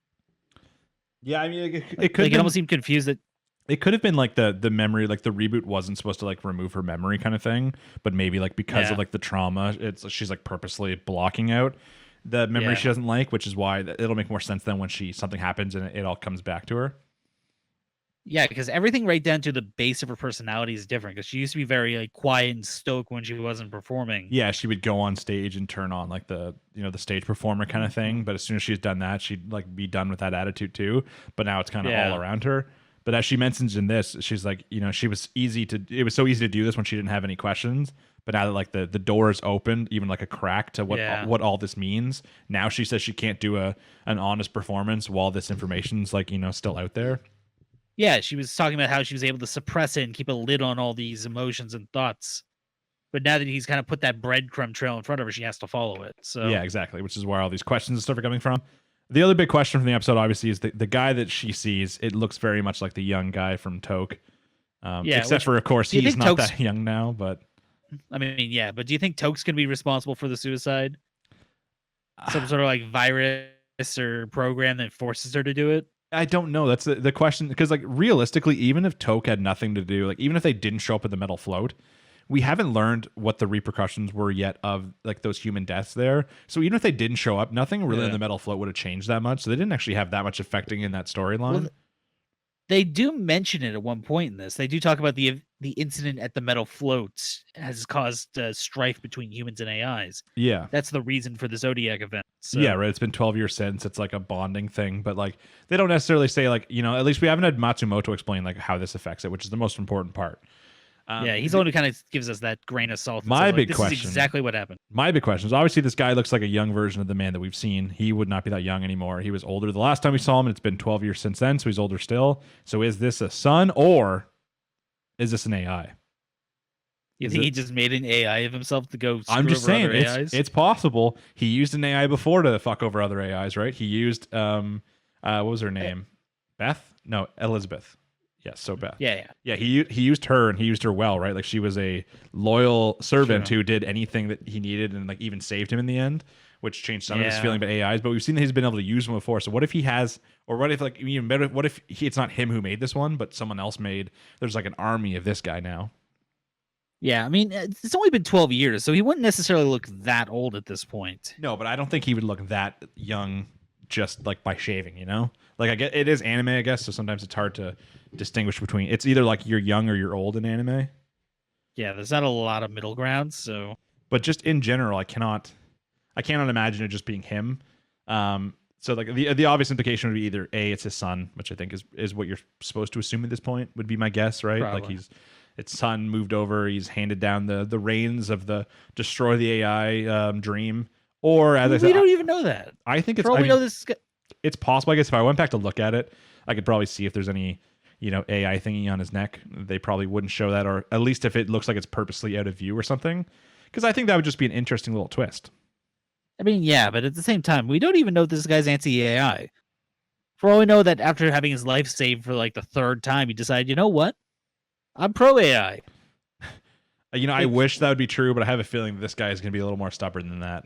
Oh, probably, yeah. I'm just saying there is the chance that he's going to say, like, okay, I mean, maybe AIs aren't all bad. I would like to say there's a chance that this guy's unrelated, and it's just like he happened to look like him, which brought back her memories. But the fact that she then went to follow him, and a truck tried to fall on her, and then an AI tried to kill her, it seems a little sus. That is true. That is true. So that's I think the big point leading to the fact that it is probably person's probably pretty anti-AI in a sense if they're trying to kill Diva, and killing Diva specifically seems like something that either that guy would do, someone he knows very close and personal, or a secret AI of himself, possibly. Obviously next week as we go in, it's going to be a lot about, we know now what is the issue here, how to solve it. It's something we don't know, like how are they going to stop Ophelia from killing herself? Is it even actually going to be her killing herself? Like as we've seen before, they thought originally that like Estelle, crashed the sunrise and she was the bad guy. But as we learn after you actually do it, that it wasn't actually her. It was a twist. So maybe, Matsumoto, as far as he knows in the timeline, Ophelia kills herself. But as we said, maybe it is actually someone else kills her, or it's some sort of, virus or something implanted in there that makes her do it. Like it's very possible. Or as I said, this could actually just be the first like sign of an AI actually growing the emotions and wanting to end their own life. That is very possible that it's just what it is. And then we're going to get some nice heart to heart from Vivy maybe. Yeah. Cause that is something that is, as long as they're advancing the way they are, they're going to do that eventually. Yeah. Eventually one of them's going to think, I don't want to deal with this, and just flip the switch and turn themselves off.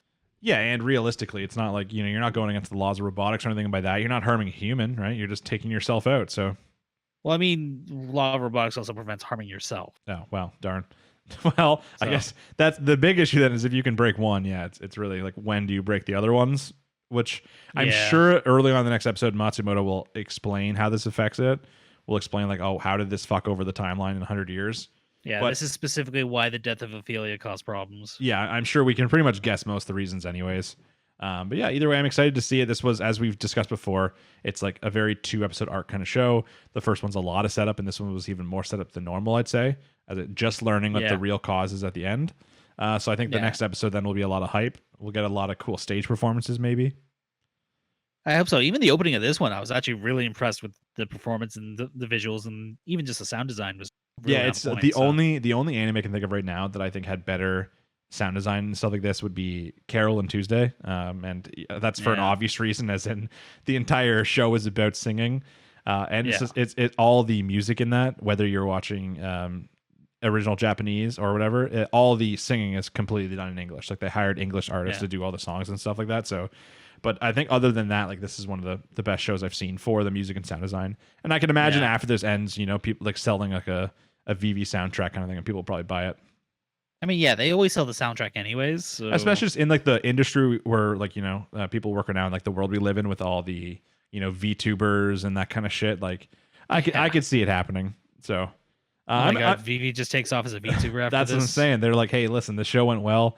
Let's just hire a girl. Let's just hire the voice actors to be a like, you know, VTuber, get her on Twitch, do some streams. I could see it happening. But yeah, that's pretty much all I really have to say about this episode. As I said, this episode was mostly set up anyways. I'm sure we'll get a lot more next week when we get into like the meat of the arc anyways. And we'll just kind of see how this whole AI suicide thing pans out. So if you guys have any thoughts, feelings, opinions, anything like that on this episode, leave it down below. And as I mentioned earlier, since we will no longer be seeing anybody from the subreddit, just let us know you're here if you're watching the VV parts. Yeah. That would just helps us know what people are actually staying tuned for. Okay. Next up, the 86 episode number 5. I'm with you. So obviously, last week when we leave off, it's learning the situation with Shin's brother. You know, he mentions his real name, and she's like, "Oh, are you related to this guy?" And he's like, "Yeah, that's my brother." The guesses were pretty much exactly true. You know, we're like, "Hey, how would she know her brother?" And it's like, you know, I think you were like, "Oh, he was probably the one who saved her when her helicopter went down." We've seen with the father. That was exactly what it was. Yeah. So we see quickly as a kid, you know, there's what are they called? What are the bad robots called? Legion. The Legion. So a Legion is right there about to take her out when then one of the 86 rolls in, kills it, comes out of his little piloted thing, and you know, helps the little girl, gives her some chocolate, is nice to her. She starts asking him questions, being like, "Hey, like, why'd you save us? Like, we treat the 86 like terrible." And he's like, this is like my country too. He's like, you know, we're from this country. He's like, even though like we're being treated terrible and like we're forced to do this, he's like, I still want to fight for my country. He's like, I still want to protect it, kind of thing. So yeah, you know, that's kind of nice, and that shows that it at least shows early on, as we expected, shows where she kind of developed some of the like for the 86, not wanting to treat them the same way as a lot of the other people from her country. Yeah. Yeah, it wasn't just her father saying so. She actually met them and actually had a really good interaction with them. So yeah, and then, you know, she's like, "Oh, like, what's your brother doing now?" And he's like, "Oh yeah, he's dead." Now, to be fair, there's a lot of implications in this episode about, you know, the level of dead he is. Yeah, dead doesn't mean dead. Yeah, so I think most of this episode is like talking. So after they kind of have this heart to heart about the brother and stuff like that, I think it's during this conversation where he mentions, like, you know, she's like, "Oh, he's like, "Oh, remember when you asked me what I was going to do, like when I'm done my service?" And she's like, "Yeah." He's like, "Well, I'm going to go find my brother." And she's like, "Oh, do you mean like find his body?" And then we never see the end of that conversation. I think he says something that says like not exactly. Yeah, and that's just where it ends. So it's not that we just don't see the conversation. That's just they don't talk anymore about it. And then we see them go into a battle. And from the battle, at one point they mentioned that I think they're fighting black sheep is what they called them. Yeah, at the start they're mentioning there's a lot of black sheep in this. So and then Shin tells her, he's like, "Hey, disconnect the link," kind of thing. Like, and she's like, "No, I want to like stay in." He's like, "Okay, I warned you though." And then obviously all these voices are coming through of like, you know, people right before their death. It's driving Lena absolutely crazy. And then right before she disconnects it, you hear the voice of, what was her name? Like Kaie or something. Something like that, like obviously the girl from previously who died, and once again she said like right before her death, her last like sentence, and then they forcibly disconnected the link, and you know, she has a rough night after that. She like tries to go to bed, you know, it looks like the fucking ghosts of these people are like sitting there haunting her, and then the next day she kind of they all expect her not to call back, right? They're like, "Hey, no one has ever connected again. Like we've never heard from someone again after like this has happened." Yeah, the black sheep. And well, this also explains more of the very first scene we see, and like the suicide, right? Yeah, like how they mentioned, like, you know, they've made people kill themselves in the first scene. We saw the one guy going crazy. It makes a lot more sense now, because I think even like it was either last week or the week before, we were still like, "Hey, like, you know, Shin seems like an okay guy. So like, how is this situation happening where these people are killing themselves?" Or we even mentioned, we even mentioned the first scene in the show. We're like, and like, how did this guy go fucking insane from this? And now we know, because it's these black sheep, basically, as he explains it to her. It's more that the Empire is like wrong. They think that in the 2 years the Legion will run out of whatever fuel they use or anything like that because they no longer have humans. But then he explains that they're actually just using like the human brains. Yep. So they're using like the remains of the humans that have all the 86 that have died, and they're using those as like a fuel source basically. And then that's why you're hearing like little remnants of their last words and stuff like that right before they die. Yeah, which obviously it's the imprint of them at death. Yeah, those are pretty big implications. We see even in the battle, we see Shin and them directly go for the one that was their friend to take her out. Yeah, and then even he starts to explain later that there's like commanders who are basically like, hey, like this is what happens when they get hold of like these brains that have like decayed and stuff like that. He's like, but what happens? He's like, what do you think happens when they get like control of a fully functioning brain, like a fully functioning person? And he basically explains how they become like the commanders, right? They become the fucking big bosses. Yeah. And then the other thing we know is that Shin also has like an ability. That's why he can always tell when like the Legion are coming, like when these guys are coming, because he can hear them. So it's implied that I didn't realize when I was watching that no one else could hear them though, because I thought they were all kind of making comments on it. I'm not sure because they share sensory data, right? Yeah, so they must all just be able to hear it because he can hear it and they're all linked with him. Yeah, they're able to hear what he hears, so they all share that, but they're not the ones directly hearing it. Yeah, so it's something exclusive to Shin. So yeah, they're just used to it at this point, I guess. But I think the most important part of this, so we have a better group of bad guys than technically, which is one thing we're missing, right? We just have these mindless Legion, but now knowing that there are like these commanders out there who basically taken over fully functioning humans in like a sense and are using them. It also very much tells us what we think we know, why Shin is looking for his brother and like retrieving his brother. His brother was 100% taken over, and he's one of the commanders, or like maybe even the biggest commander, like the ultimate commander. I don't know if he's necessarily been taken over, because they talk about how it's just if they get a fresh brain, not necessarily take the person itself. Mm-hmm. So it's going to be just the imprint of his brother at death. But at the same point, his brother died in the Eastern Theater, right? Yeah. And they're in the northern one, or is it the southern? I don't remember. Okay. So he's not going to directly interface with him for a while yet, but we know he's going to end up in this series. But yeah, I think the big thing though is that like it's going to be very tough. Like he's going to be very skilled because the fact that it seems like he probably got the fully functioning brain. He probably still has like he's probably still going to have more than just the one thought before death. He's probably going to have a lot of the skills. He's going to have a lot of the memories, stuff like that. Oh God, yeah. It gives us a nice like a bigger bad guy, I think, as the show goes on now, seeing just these. I'm sure we're going to meet more before we ever encounter the brother of these these characters who were maybe the commander ones who were just captured or something like that, or taken just as soon as they died, fresh and said. But yeah, because I don't know if they would actually capture, because they've had a few chances to do that and they just seem to gun everyone down. So. Yeah, and then obviously the big thing about that is Shin explains like you guys are going to lose this war because like we're going to run out of you're going to run out of 86, like we're all going to die, and then they're going to come and they're going to kill you guys because you guys won't fucking fight because you're a lazy bunch of losers. Yeah, even the ones that will fight will get overrun very, very easily. So yeah, so he basically says like, hey, this war's like over, like you're fucked. And then she's like, well, I'm still gonna try and stop it. He's like, we have like a year until you're out or something. She's like, we just have to stop it before that year.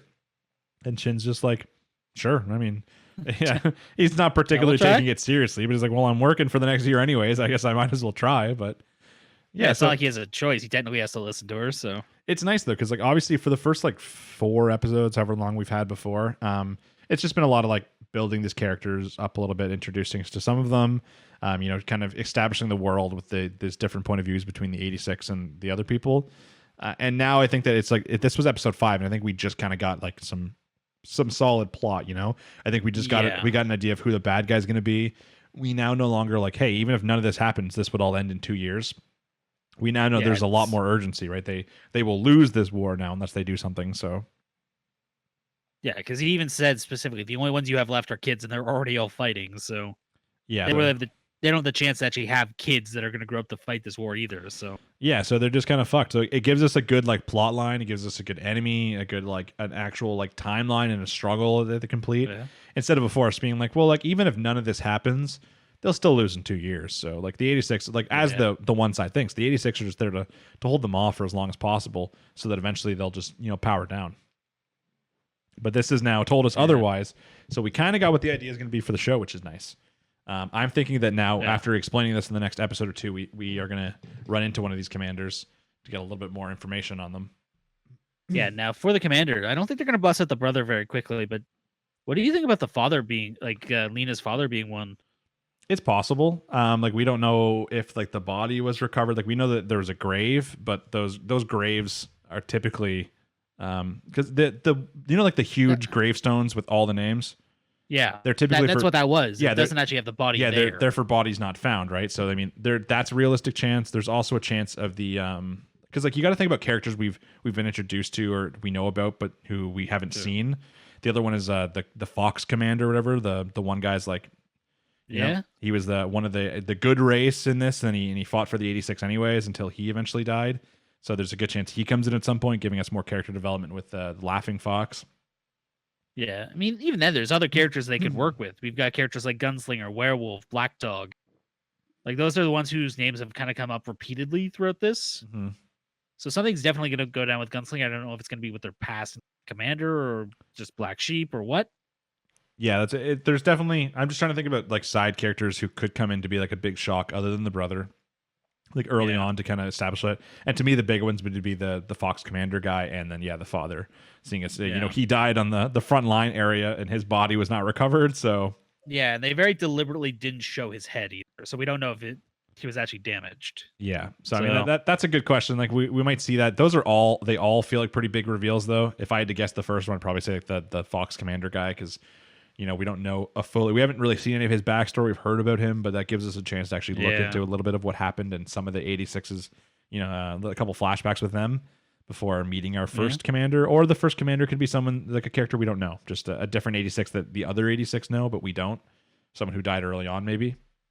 That's true. And part of it, too, is like they don't necessarily all have to be 86 that are being used as Black Sheep, right? It could just be people who were killed in this country by the Legion. Yeah, I think the thing is, but they've said there's been no casualties for so long, right? So that's probably harder to find unless they're like early day ones. But they'd probably be entrenched at that point, so they'd be like way in the back line. So yeah, I think if anything, the likely chance that the first one we meet is probably just gonna be that either some characters from the 86 know, or someone like Shin knows because he's obviously seen, you know, a lot of deaths. So it's probably gonna be a small fry one, but it's still gonna be someone they've previously known who wasn't fully ravaged. Yeah, I don't think we'll get anyone from Shin's old unit because I'm pretty sure he's been doing this with everybody, but I guess it doesn't always work like it did with Kira. So, yeah, I mean, I don't know. It could go either way. Yeah, I think that I don't know if it'll be the next episode, but I think the next couple episodes they're gonna at least introduce one, even if it's more like a small fry one, to just kind of establish it again, like show its possibility, make, you know, Lena kind of have to see it and that kind of stuff. And then I'm excited. We've discussed this show now for like 5 episodes, and I think that now it's just kind of we just got a lot of information we needed, which is important. Yeah, we just went from world and character building to actual plot progression. So. Yeah, now we know like where this season could go, and then obviously the biggest hint was 100% with Shin's brother. Like there's not a chance that isn't what he meant. Oh yeah, he's gonna show up at some point. So his goal, obviously, when he finishes, is he would probably still go out there and he wants to find and I assume kill his brother. Like obviously his brother's dead, but kill his brother, destroy the remains of the brother so he's not being used in that kind of way. Would be the big guess. Yeah. True. Seems pretty obvious. Either way, it was like an enjoyable episode. I'm excited to see where it goes. I don't know if someone mentioned how many episodes we get from this season. If people know. I haven't actually seen that yet. Well, if you guys are watching this and you know how many episodes we're supposed to get in the season, let us know down below. If it saves us a Google for next time. But either way. And if you've already said it and we just forgot, just tell us again. That's also very possible. It seems like it could be an 11 episode, but it could just as easily be like a 25. You really don't know. Yeah. I'd like to see this go for a full 25, but yeah, and I know one of the things we mentioned last week, I think, is we originally thought that like this might be like a one season kind of show, like a start and finish. But from what I've seen, the manga is like still going or something, so it's got a lot of material. Yeah. So I mean, it can be going for a while. So hopefully it does well. I think people are liking it so far, though. Like the general opinions. I've seen a lot of positive feedback from it, and I don't think anyone's really complaining, other than maybe a little bit. Well, I think I saw someone complaining about pacing at one point, but that was it's got a slow start because, as I said, but now like normally you'd have the plot introduced in like episode 1, and as I think that more of it was us. We got a little bit of the world and a little bit of the character building early on, and now we're just kind of getting where the plot's going to go. If I had to guess, because now we have a timeline, we have urgency, we have drama, stuff like that now. So that's true. Yeah.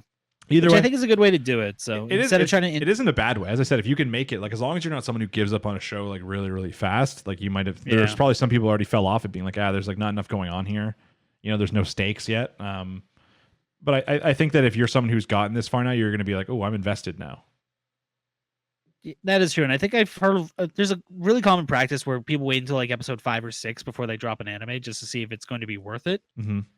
So I think they did pull this out at a point where it's going to save a lot of viewers, but there's probably already going to be a few people who've dropped episode 1 or 2. But probably. But yeah, if you guys are still watching this, if you guys have made it this far and you think you're going to keep watching it, let us know down below. It's just good to know. And we will be back next week for episode number 6 of the 86. Yep. Next up on the list, Tokyo Revengers, episode number 5. Really?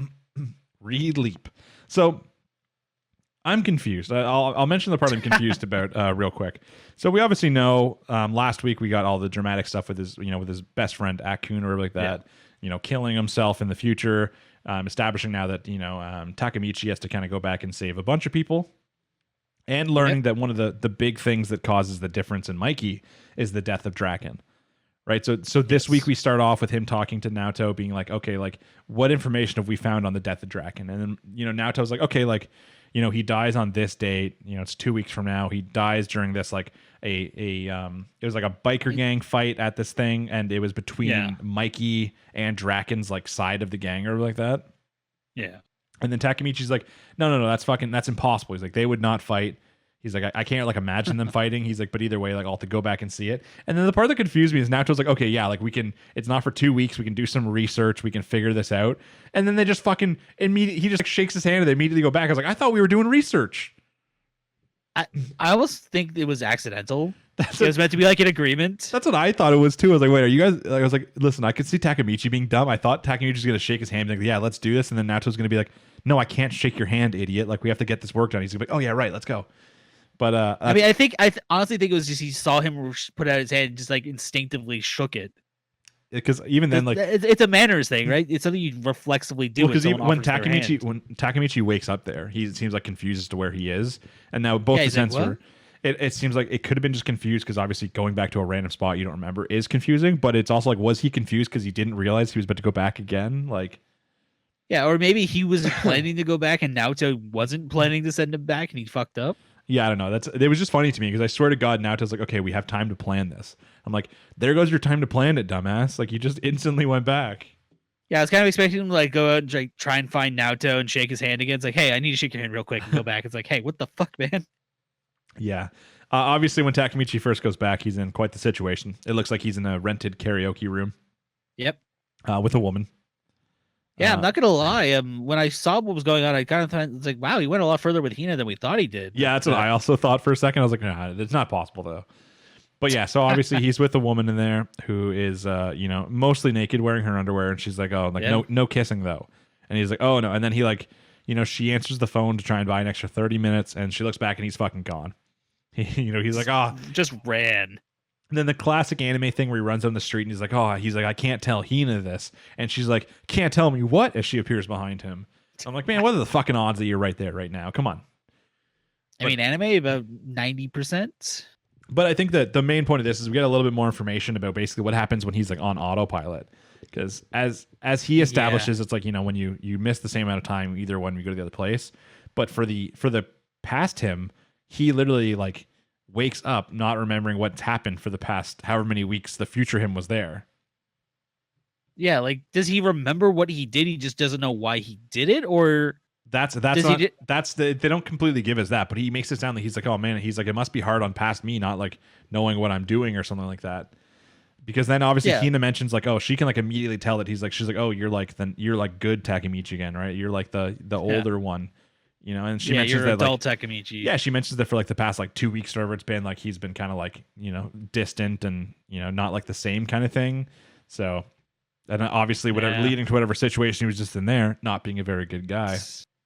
I mean, is he just like, it makes me think of almost like the movie Click, when he like fast forwards through life. Yeah, and then it like slowly develops like an autopilot mode.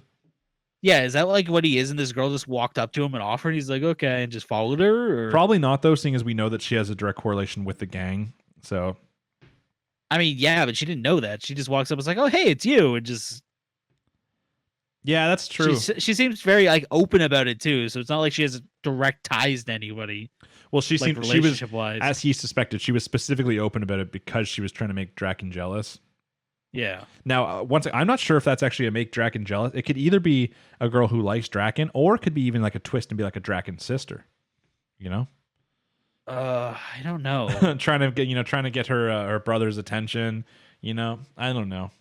I'm sure it's probably more of a girl trying to make him jealous kind of thing. But then obviously, as she states, Draken doesn't really give a fuck.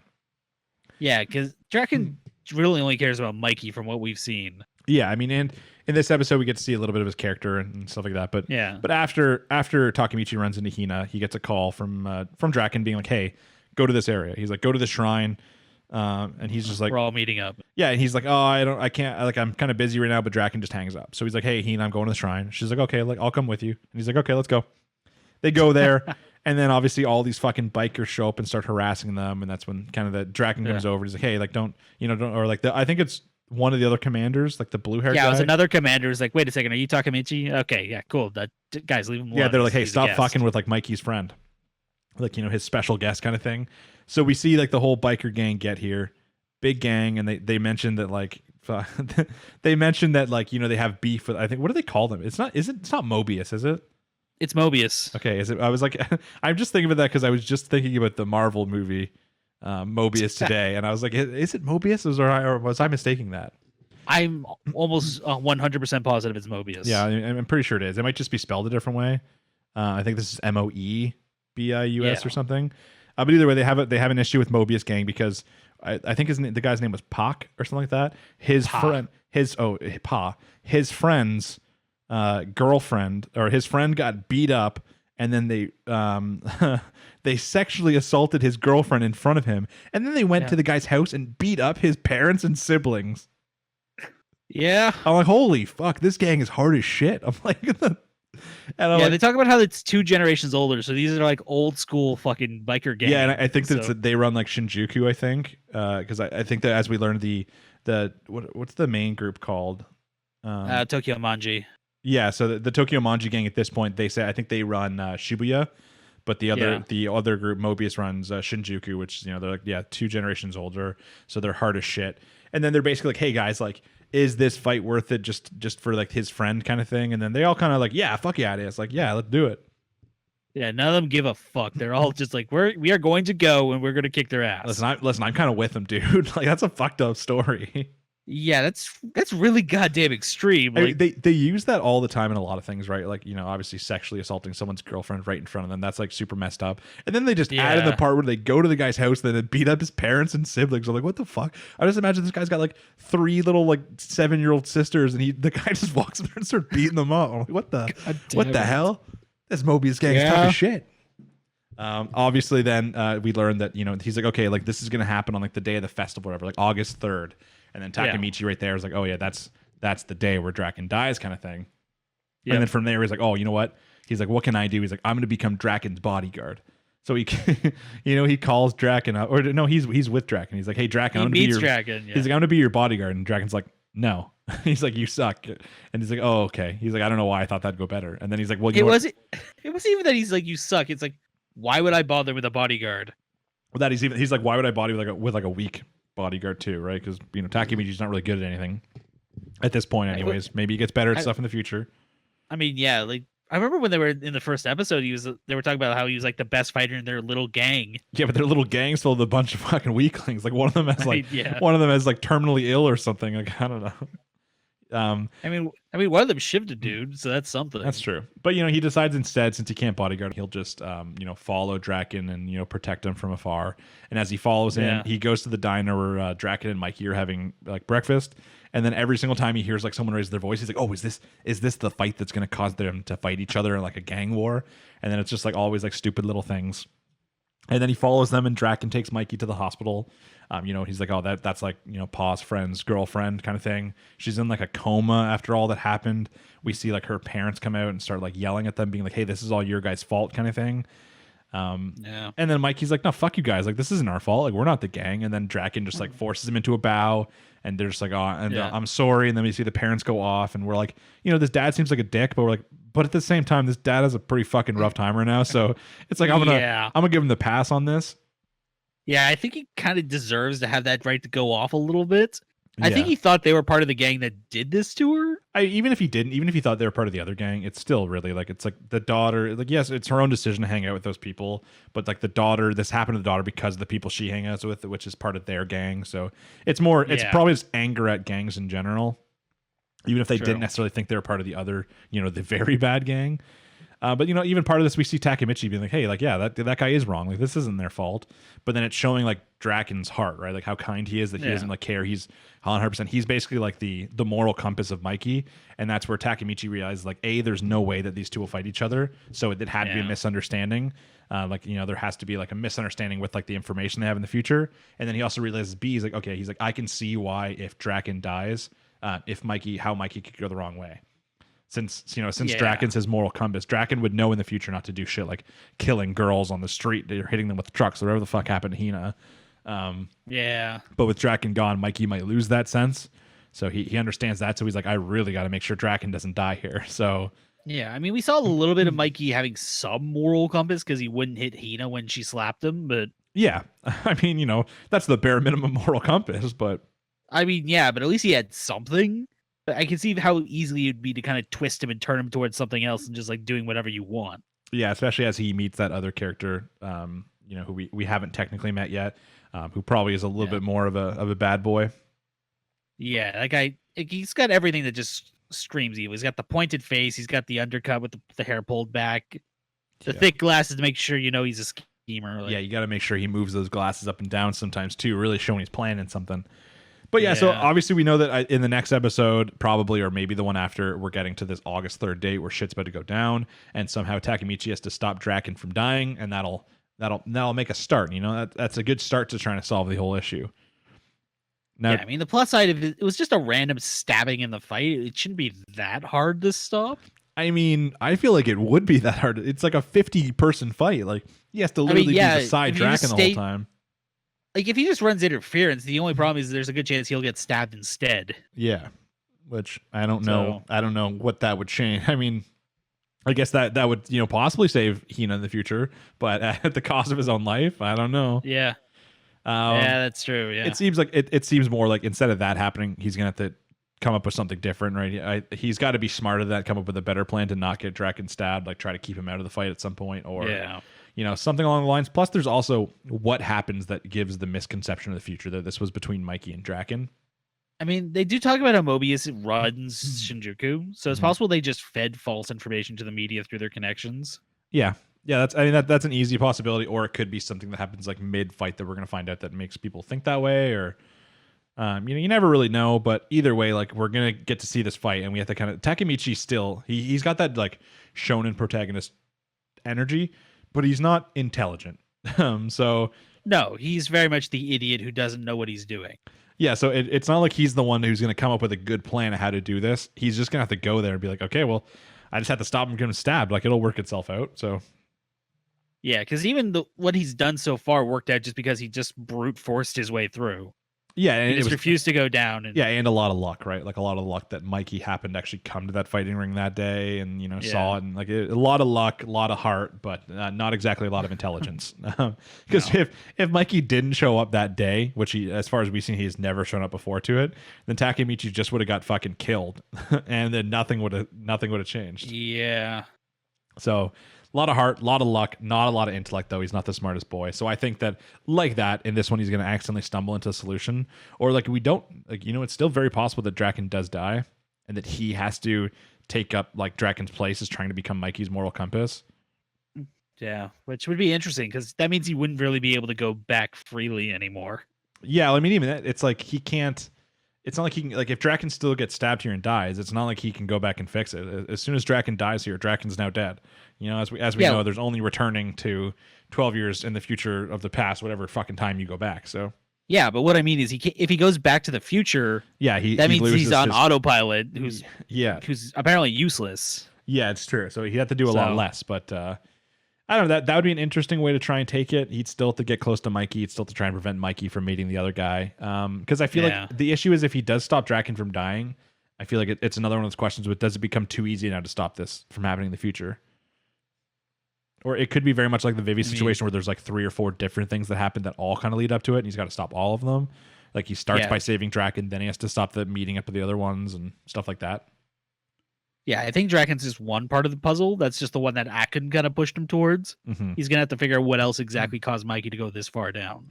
Yeah, and I'm sure there's going to be a lot of things, right? Like we're going to learn more about Mikey's brother's situation and stuff like that. Yeah. Which is all probably going to be a pretty big part. But right now we know the big thing is stopping Draken from dying. So hopefully we get that next episode.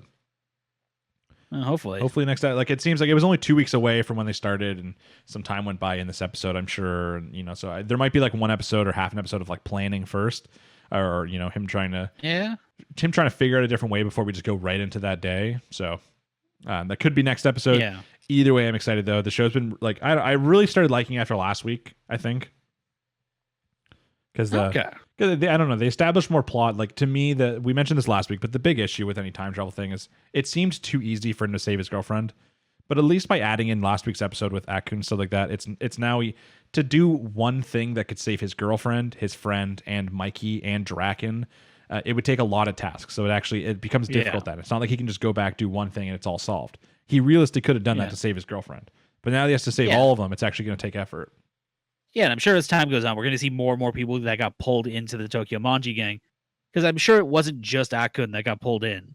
All of his original friends got pulled in. They're all soldiers, and he's going to have to figure out a way to keep all of them safe. Yeah, exactly. So there's going to be a lot more for him to do, and it's going to be a better explanation for why he can't just solve this with a very simple task of like tying, of Naoto tying his sister to a chair. On that day, because realistically, you could point out 100 different ways to stop just the sister from dying that one, particular day. But to try and say, how can I stop Akun from joining this gang? How can I stop my other 4 friends from joining? How can I stop Draken from dying, Mikey from changing, and stop Hina from dying that day? All of a sudden, it becomes much more of a, hey, this is a task now. So it seems very much like, I don't know necessarily if he's going to save Draken or if he isn't, but it seems like it's going to be multiple steps throughout the show of what he has to do this day to change. I still do hope at some point we get like a training arc where he actually has to become more useful, like fighting or something like that. But I feel like we're gonna get that possibly in the next episode with him going to Dragon's like, hey, I want to help out with this fight. Can you show me how not to get my ass kicked? Yeah, and it's even possible that if he does save Draken after that, Draken will teach him how to fight after that while Draken's alive in this current timeline. So he gets better to the extent where he can do more by himself. I don't know. Either way, I feel like I'm excited to see it though. Like I think I don't know how long this show goes on either, but I think it's going to be a pretty good one. Oh yeah, I know we're going to see him actually join the Manji gang at some point to kind of work within it, like an official member. Yeah, for sure. But it comes down to at which point. Like at this point, he's like 13 or 14 years old or something, like 16 maybe.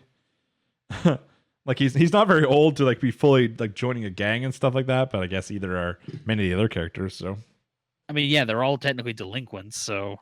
Yeah, I'd still like to see more from Takemichi's parents. Like, what the fuck are they up to? Do we even know if he has parents? I don't. He should. Like, where does he go?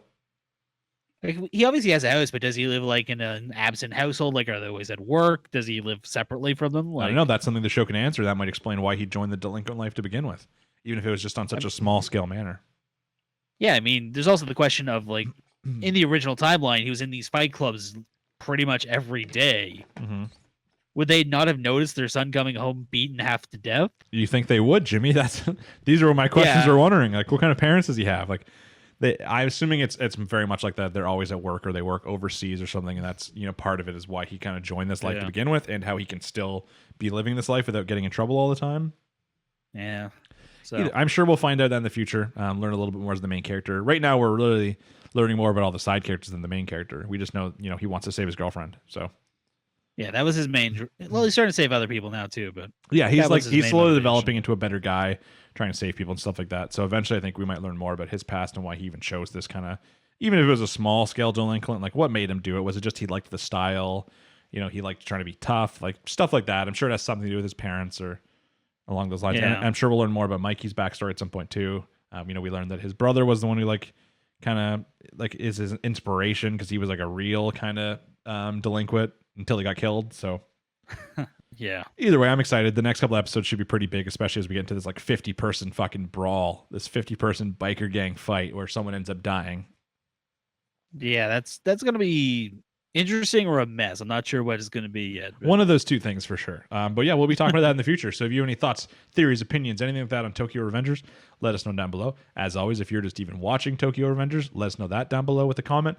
That just lets us always know and keep track of, who's watching what, that kind of thing. So we know, even like, sometimes if people are really loving like one specific show, we can even just constantly try to make the spot about it longer or something like that, like go more deep into detail. So it's always just good information for us to have. Okay, next up on the list, second last anime of the day is one that aired this morning, which is Higehiro, episode number 6. Starry Sky. Very dramatic episode. Yeah, got a bit of a recurring theme on this one too. Yeah, we did. So we're gonna get into this. So I'll give you the quick episode synopsis, even though I'm almost positive you've seen it if you're watching this. The main girl, Hina, if you will, is working at her lovely convenience store job when she runs into a male, and it is a male that we actually saw in episode number 2 was the one that she was having relations with. And he realized it's her. She's clearly panicking a little bit. She's like, no, that's not me. Like, that's that's someone else, because she did use like a fake name. And he's like, no, it's definitely you, kind of thing. And then he kind of leaves her alone after that. But then upon her starting to walk home, he's waiting for her, and he's like, hey, like, can I come back to your place, kind of thing. And she's like, no. She's like, you can't. And then he's basically like, hey, how about this? He's like, how about if you let me come back with you to your place, I won't tell like the manager and that girl and all this kind of stuff about like, your past and that kind of shit. And she's like, oh, you swear it's just to talk? He's like, yeah, it's just to talk. Like, no big deal. Let's just go back there and talk. And she's like, fine. Like, I'll ask the guy, and I'll ask the guy who I'm staying with, but you have to be gone like before he gets home, kind of thing. The guy's like, yeah, sure, no big deal. So they go back to their place. After talking for like 5 seconds, he sits down. He's like, okay, like, you know what? So it's been a while since you've had sex. So like, it's been a while for me too. So let's get this thing going. And she's like, no, you said you just want to talk. He's like, yeah, well, I'm like bored of that now. Now I would like to have sex, please. Mm-hmm. And she's like, she's like, no. She's like, like she smacks him, and then he like pushes her onto the floor. She's like crying. And then as in her mind, as she's saying no, eventually she realizes, she's like, oh, if I don't do this, he's gonna call the cops. The main guy will get like in trouble, like even anybody who knows could get in trouble, like, because, he's letting an underage girl stay with him. And she realized that. So as she's just about to kind of be like, go, I think she says like, go ahead, or she's like ahead. And then she tries to say go ahead after, as she just like gives up. That's where the main character bursts through, is like, hey, can I kick this dude out? And she's like, yeah, you can. So, he kicks him out. He like throws him against the side, and he basically explains, the guy's like, oh, you're not having sex with her, you fucking loser. Like, what a waste. And he basically is just explaining how he's like, no, he's like, listen, I'm trying to like teach her that, to like, it's trying to teach her to respect herself, and that like all these other guys have just been fucking bad people and that kind of stuff. And the guy's basically like, oh, fuck, like, I don't even want to touch her anymore because your like self-righteousness is all over her and that kind of stuff. And he like leaves. And I'm like, okay, like that doesn't seem like a good enough punishment, but like, sure, whatever. He's out of the life now. Like, I'm sure maybe he'll either get fired from the store or she'll quit, like something reasonable. Yeah, so like walk away, get him out of the picture. Yeah, and then no, he's just there the next day at work, and then even like the coworker's like, oh, did you do something? He's like, yeah, I like asked her if she'd have sex with me, and she's like, okay, and she's like, you can't fucking do that. That's like you just can't do that. And he's like, immediately slaps him. She's like, oh, and did you do anything, like, where you did anything else? And he kind of implies, he's like, yeah, like, he's like, I kind of tried, He implies even to the coworker that he like forced himself on her a little bit when like she wouldn't say yes to it, and that's where she slaps him. Yeah. And then the main girl's like explaining, she's like, oh, if you would have explained that we like slept together in the past, she might not have been so hard on you. And he's like, yeah, I made a deal with you that like, if you let me come over, that I wouldn't tell anybody. She's like, oh, she's like, well, I can't forgive you for yesterday. She's like, but like, I'm, this is kind of funny, kind of thing.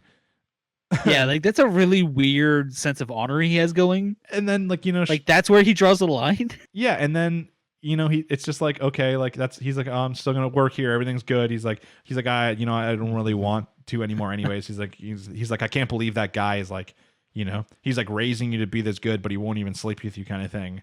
And then after that, it really just becomes the main guy isn't going to make it back for the night. So she has like a sleepover with the other girl.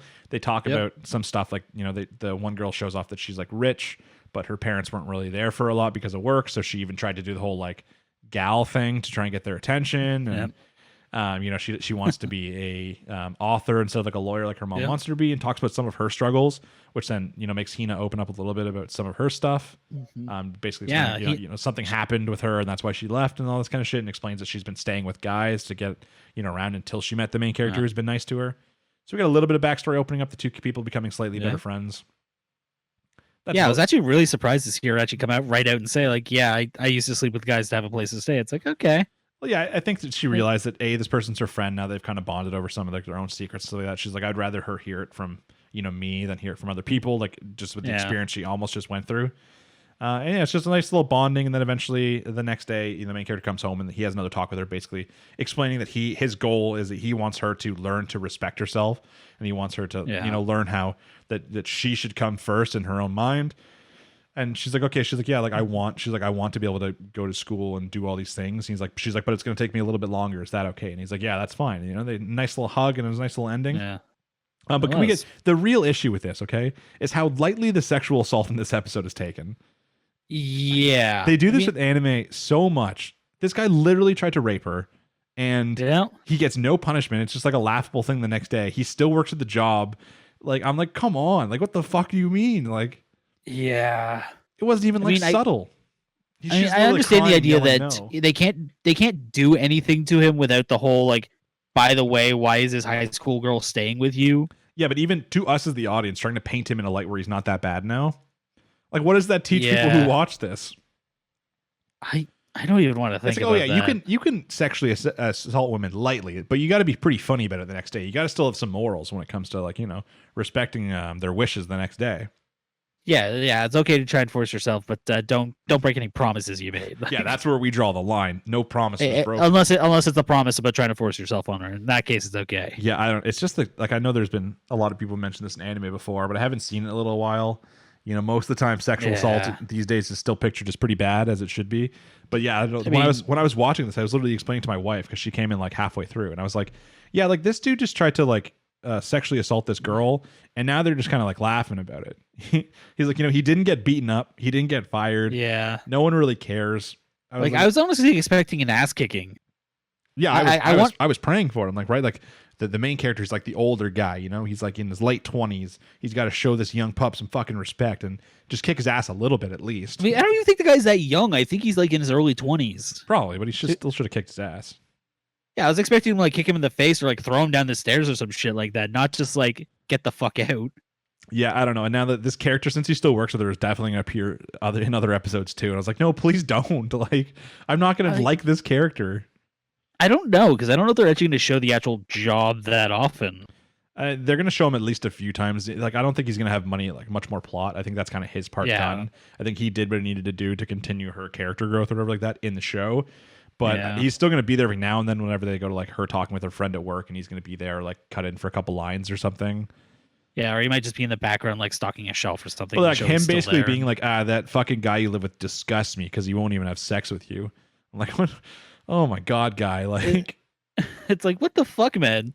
You're actually just actively saying this at work. Yeah, I know. I'm like, oh God, what a guy this guy is. Yeah. But yeah, I don't know. The entire time I watched, I was like, okay, there's a lot of really important things in this, like her opening up to the other friend, divulging a little bit of her past, actually getting close with one of her friends, and even listening to the main character when he's telling her about how she needs to learn to love herself and stuff like that. I was like, all these are really important things. Very emotional episode. I was like, but they really, really grazed over the fact that this dude just tried to assault her. Maybe we'll get some sort of redemption from the guy. Maybe he'll step up and help her at some point. Yeah, I don't know if I want that. I think he should just be gone. I think they just need. That would be ideal. I think they just need to get him gone and forget it ever happened. Then, since they did, even if they're worried about this guy calling the cops or like that, going back on his promise, I still feel like you can't just let someone get away with that. He should have at least been fired. She now has to I guess she's laughing about it at this point. She's like, oh, I can't forgive you, but your sense of honor is kind of funny, and she's laughing. I'm like, I don't know about that. I mean, compared to all the other shit that's happened to her, I guess it's not the worst thing. I'm not saying it's good. I'm just saying it's not the absolute worst thing that's happened to her. Do we even know what their boss is like? No, they've never showed the actual manager.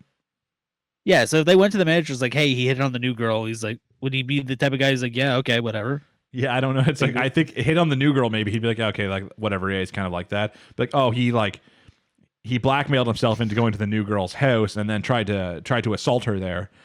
Maybe the manager would care more about that, but I mean, even then, I feel like that's a call the cops situation. In which case, you have to explain why she's staying with this guy. Yeah, exactly. Like, I guess like they can't really do that, but at the same time, like he should have at least gotten his ass kicked.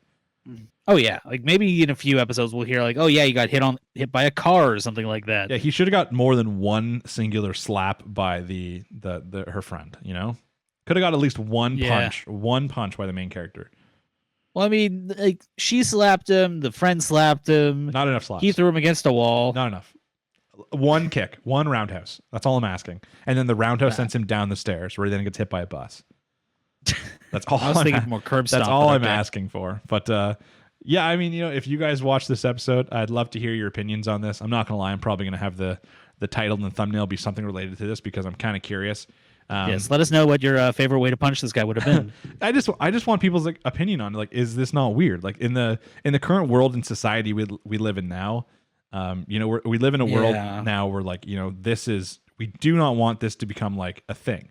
You know, it's like, okay, this should not be accepted in any sense. But anime in this, like at least in this anime right now, it's like, okay, like sure, like it's not that bad. Like there are many worse things you can do than sexually assault, is what this anime is trying to tell us.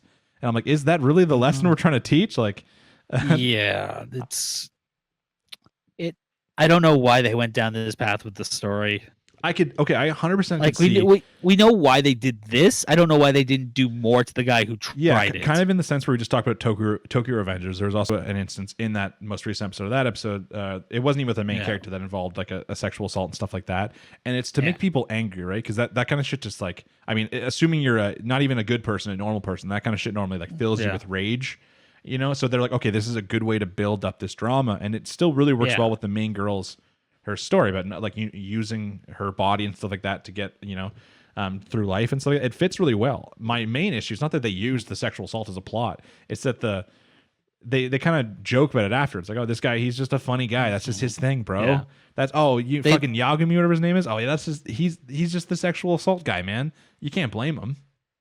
Yeah, they didn't properly follow through with the plot line. They just kind of used it and then let it go. Yeah, I don't need him to actually like die. I don't need him to trip over the stairs after and get hit by a bus, I suppose. I don't need that. But the fact that like I think he should have at least like quit his job after that or been fired or something. Because now it's like you expect this woman that you just tried to sexually assault, you expect to like have to work with her all the time. Like how uncomfortable is that? And then once again, like the whole point is about her trying to learn to love herself and respect herself. But I feel like she's not really respecting herself when she then has to, when she's just laughing off the whole situation after with the guy. Yeah. I don't know. Weird. I understand why they used it for like a plot. I think it did kind of give us a lot of those emotional storylines later in the episode. I just think that they could have handled it a little bit differently. But either way, I'm excited to see your guys' opinions on it. Yeah, as I said, I'm probably going to use it for thumbnail and title or something along that because, you know, I want to try and pull some people in because this is kind of a big thing, you know? It is, yeah. You could easily tie it together with Tokyo Revengers too. Yeah, I mean, I didn't even realize that until we talked about that episode. But yeah, it is also related to that too. But yeah, just let us know what you think down below about this episode. If you have any problems with it, if you liked it, if you thought it was handled well. You know, I'm just curious as to what other people think. Maybe it's just me. Maybe I just hate that character. I don't know. We'll see. And we'll be talking about episode number 7 next week. Last up on the list, the final thing of the week is To Your Eternity, episode number 5. Those Who Follow. So this was another anime episode that aired this morning. So we're fresh to the episode. Yep. Obviously, leaving off last week, they're making their escape. You know, they've kind of, at least the Paterna, whatever her name is, she's broken out. She's gathering the crew and she wants to escape. But before she escapes, she needs to chop off some bits of Oniguma, take back to the village and prove that, you know, he's dead kind of situation. Now, this is where there's some things in anime that always annoy me. Or it's not even just anime, in anything that annoy me. It's like the innocence of the children is always right kind of situation.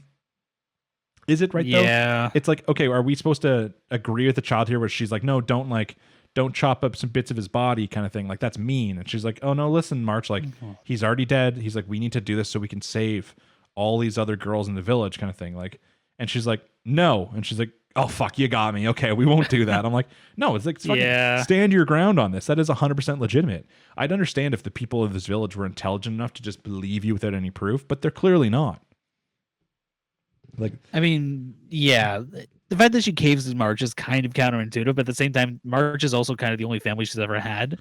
I know. So I think she was probably scared of alienating her and losing her as that. Yeah, it just feels like that's like the classic, like, you know, the innocent children are always right. Like, you know, they have such innocence, and then that whatever they think like can't be wrong. I'm like, but like the world's not so innocent, and she knows this. Like, if you, let's say you didn't, because of March Setsu, you didn't bring back any pieces, you go back to the town and they're like, oh no, now you've fucked us even more, because like March didn't get sacrificed, now we're going to be destroyed by this bear, you know, like kicks them out, tries to sacrifice March again or something, like who knows, and then continue sacrifices. You just fucked everything over because you listened to a little girl about not chopping off like an eyeball or something. Yeah, I know she was talking about, it's like, oh, I'll make them believe. It's like, what are you going to do though? Just say like, because they established later that it's been 6 months. Yeah, that was also weird, because I was like, man, fuck, I did not realize that. I figured like a week. There's a lot of travel time and they're in prison, but like 6 months is a huge time jump. Yeah, so just rolling up 6 months later, it's like, by the way, March is alive. Yeah, I don't know. It was weird hearing that time jump. But yeah, I don't know. That was just weird to me. I was like, okay, I get it. Like, we're always supposed to listen to the children. They have the innocent hearts and they're right, and they, you know, they know things that adults we should know, but you know, we've forgotten over time when losing our innocence. But no, I can't agree with that. But yeah, like don't take bits of a dead animal. Like, yeah, okay. I mean, is that not just like the circle of life? Like, what if a different animal came in and wanted to eat Oniguma? Is that wrong too? Like, you know, that's just the circle of fucking life, March, you stupid idiot.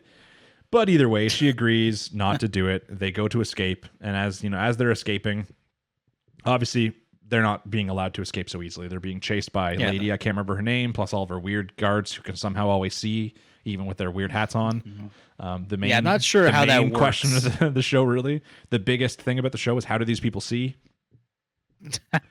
But either way, they're being chased, and I like the way they kind of showed the chase for the first part. We're seeing like casual conversations going on while we obviously see that she's doing something. You know, there's a big lurch in the wagon, and then she's like going to the back and taking off her armor. Then you see her putting it on fire. It's like, what? Yeah, you're just seeing like very casual things that they're having these conversations, and she's obviously doing something until then it's established that they're following her. And like March once again is being an idiot. You know, what's her name? What's the main, not the main girl, but the older girl? It's not Paterna, but it's something close to that. Perona? Perona, yeah. Okay, yeah. So Perona is like getting ready to start fire some shit at them, probably take them out. And then March again is like stopping her. She's like, oh, you know, like almost like she doesn't want them like her to kill people and stuff like that. I'm like, listen, bitch, you got to sit the hell back right now. Like, shit needs to get done here. Yeah, I don't think it was necessarily her saying don't do it because you're going to hurt them. I think it was more like you're going to get hurt. I suppose it could have been, which would make more sense. I was just basing this off March earlier being annoying and dumb. So I mean, even then, I think it was more because she'd been taking care of Oniguma, so she didn't want to see the things she'd been taking care of get butchered. Yeah, I guess. So, but even and like anyway, so what happens is basically you get to see a couple flashbacks this time too of like what's her name? Perona. Why can I not Perona. Yeah, of Perona. We get to see flashbacks of her first meeting March. You know, obviously she's kind of like, she was like a loner in the village after her family had died. She kind of sees like this little girl playing around, starts making her the dolls and pretending to be part of her like family kind of thing.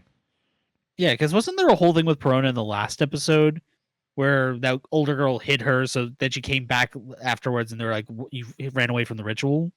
Yeah, so she was kind of outcast. Well, I don't know if she was. I don't know what happened to her other family, or if it was just her and her sister to begin with. But I think it was her older sister hid her so she could not be chosen for the ritual. Yeah, they hid her during like the choosing week, and then instead the sister was chosen. And by the time she came back, she was already sent away to be sacrificed. Yeah. So I don't know if that actually had any negative impact with like the rest of her family or something like that. But she clearly doesn't have any other family, so it could have just been her and her sister to begin with. Yeah, it could have been just the two of them. So the sister saved her because that was all she had. That's the same situation Perona's going through with March. Yeah, exactly. So you can clearly see like why she has like a relationship with March, and we get to see the flashbacks and them pretending to be family and that kind of stuff, which is all really cute. And then obviously as the mean bad lady goes to shoot an arrow, we see it going right for Perona. When of course March is a little hero, and she's like, "Get down, Mr. President," and she hops in the way and takes the arrow right to the side. Yeah, and I don't want to say it, but based on the angle of the shot, the arrow wouldn't have hit Perona. Yeah, I was also thinking of that. But that's just the classic like viewer like thing. Like when people watch Titanic and they're like, I think that Jack could fit on that raft, and you get like the theory people that they're drawing up graphs and shit for it. Yeah, someone out there is making a video right now where they're like they're checking the pullback of the bow, and they're looking at the angle at which March got hit. And they're making 3D renders of it to see what would have happened, and I don't know. I also think so, but I mean, you never know. Maybe that was just like the still frame we got after was just after it hit and she moved a little bit more or something. I don't know. True. Either way, March takes the arrow. Very sad. And then from that point, we obviously see Fu-Chan go a little mad. Yeah, Fu-Chan was done fucking around at that point. Yeah, we get a little emotion in the eyes, and then we see the wolf jump off, and then the mean lady is like, "Oh yeah, perfect. Like take that wolf out." And then mid-air, he just changes into the big fucking bear and smacks her in the face. Yeah, this is the reason you don't screw with immortal creatures that can transform into anything they've touched. Yeah, we've literally seen him. Okay, they saw him, change into from a human to a wolf, but they also saw him after getting stabbed by a spear, producing like a spear out of him to stab, and they know that he fought a bear. Yeah. So you can at least try to think about the possibilities of what could happen. Yeah, maybe they assumed he would have turned into a bear the first time. Maybe, but I mean, even so, like I still wouldn't want to fuck with the wolf who also can like throw spears out of himself, like. I mean, yeah, that I don't know why they decided. Like, I know he's immortal, and they want to capitalize on that, and they want to imprison him and experiment on him. That's still a really risky game. Yeah, at least going for the full frontal attack kind of thing. Like, you're better off just trying to capture him, not while chasing and trying to kill him with arrows and shit, right? Like, take him out. Yeah, I mean, I guess the idea is she shot him in the past and it worked, so. Yeah, she's hoping it'll keep working. Either way, Fu-Chan transforms into Oniguma and absolutely fucks them all up. And then kind of in the next scene, we see them in like a town now. Like they were driving through and they were in like the town, or they weren't that far at a Yagame or whatever. I think they were just on the outskirts of Yagame. That's where they intercepted them. Yeah, so now they're they rode into town during the fight. Okay, so now they're kind of back in. We're seeing in the distance Fu-Chan's just fucking everything up. He's like destroying the town basically. He went full kaiju. Yeah. He's just wrecking everything. He's slapping down archers. And then really at the same time, we're just getting the last, sad little conversation between Perona and March. Yeah. Very, very sad. Unfortunately, March did not make it. She got super guffed. And then because of that, Perona goes a little bit crazy. She goes out. She tells Fu-Chan to stop. She's like, oh, like, you can stop now kind of thing. He turns back into his little human Fu-Chan. And then we see that she sees the evil lady kind of down on the ground injured, and there's like a little knife right in front of her, and we're like, oh yeah, she's gonna go fuck her up. And then at the same time, then all of a sudden we're kicking into the March spirit. It looks like she's like, it's nice and sad. She's greeting her family back home. We're kind of like, oh, this is like the her like heaven kind of area, seeing her family again. Yeah. But then as she realizes she's dead, all of these family and everything just like just evaporates around her. And then instead we're seeing her. Yeah. Instead we're seeing her at like the area, right? She sees Perona going for the knife. She sees Fu-Chan, stuff like that. And then as Perona picks up the knife, she basically is like, it's not like she's gonna go kill the other girl. She's like, I don't want to like live in this with this current reality kind of thing. So she goes to put the knife to her throat.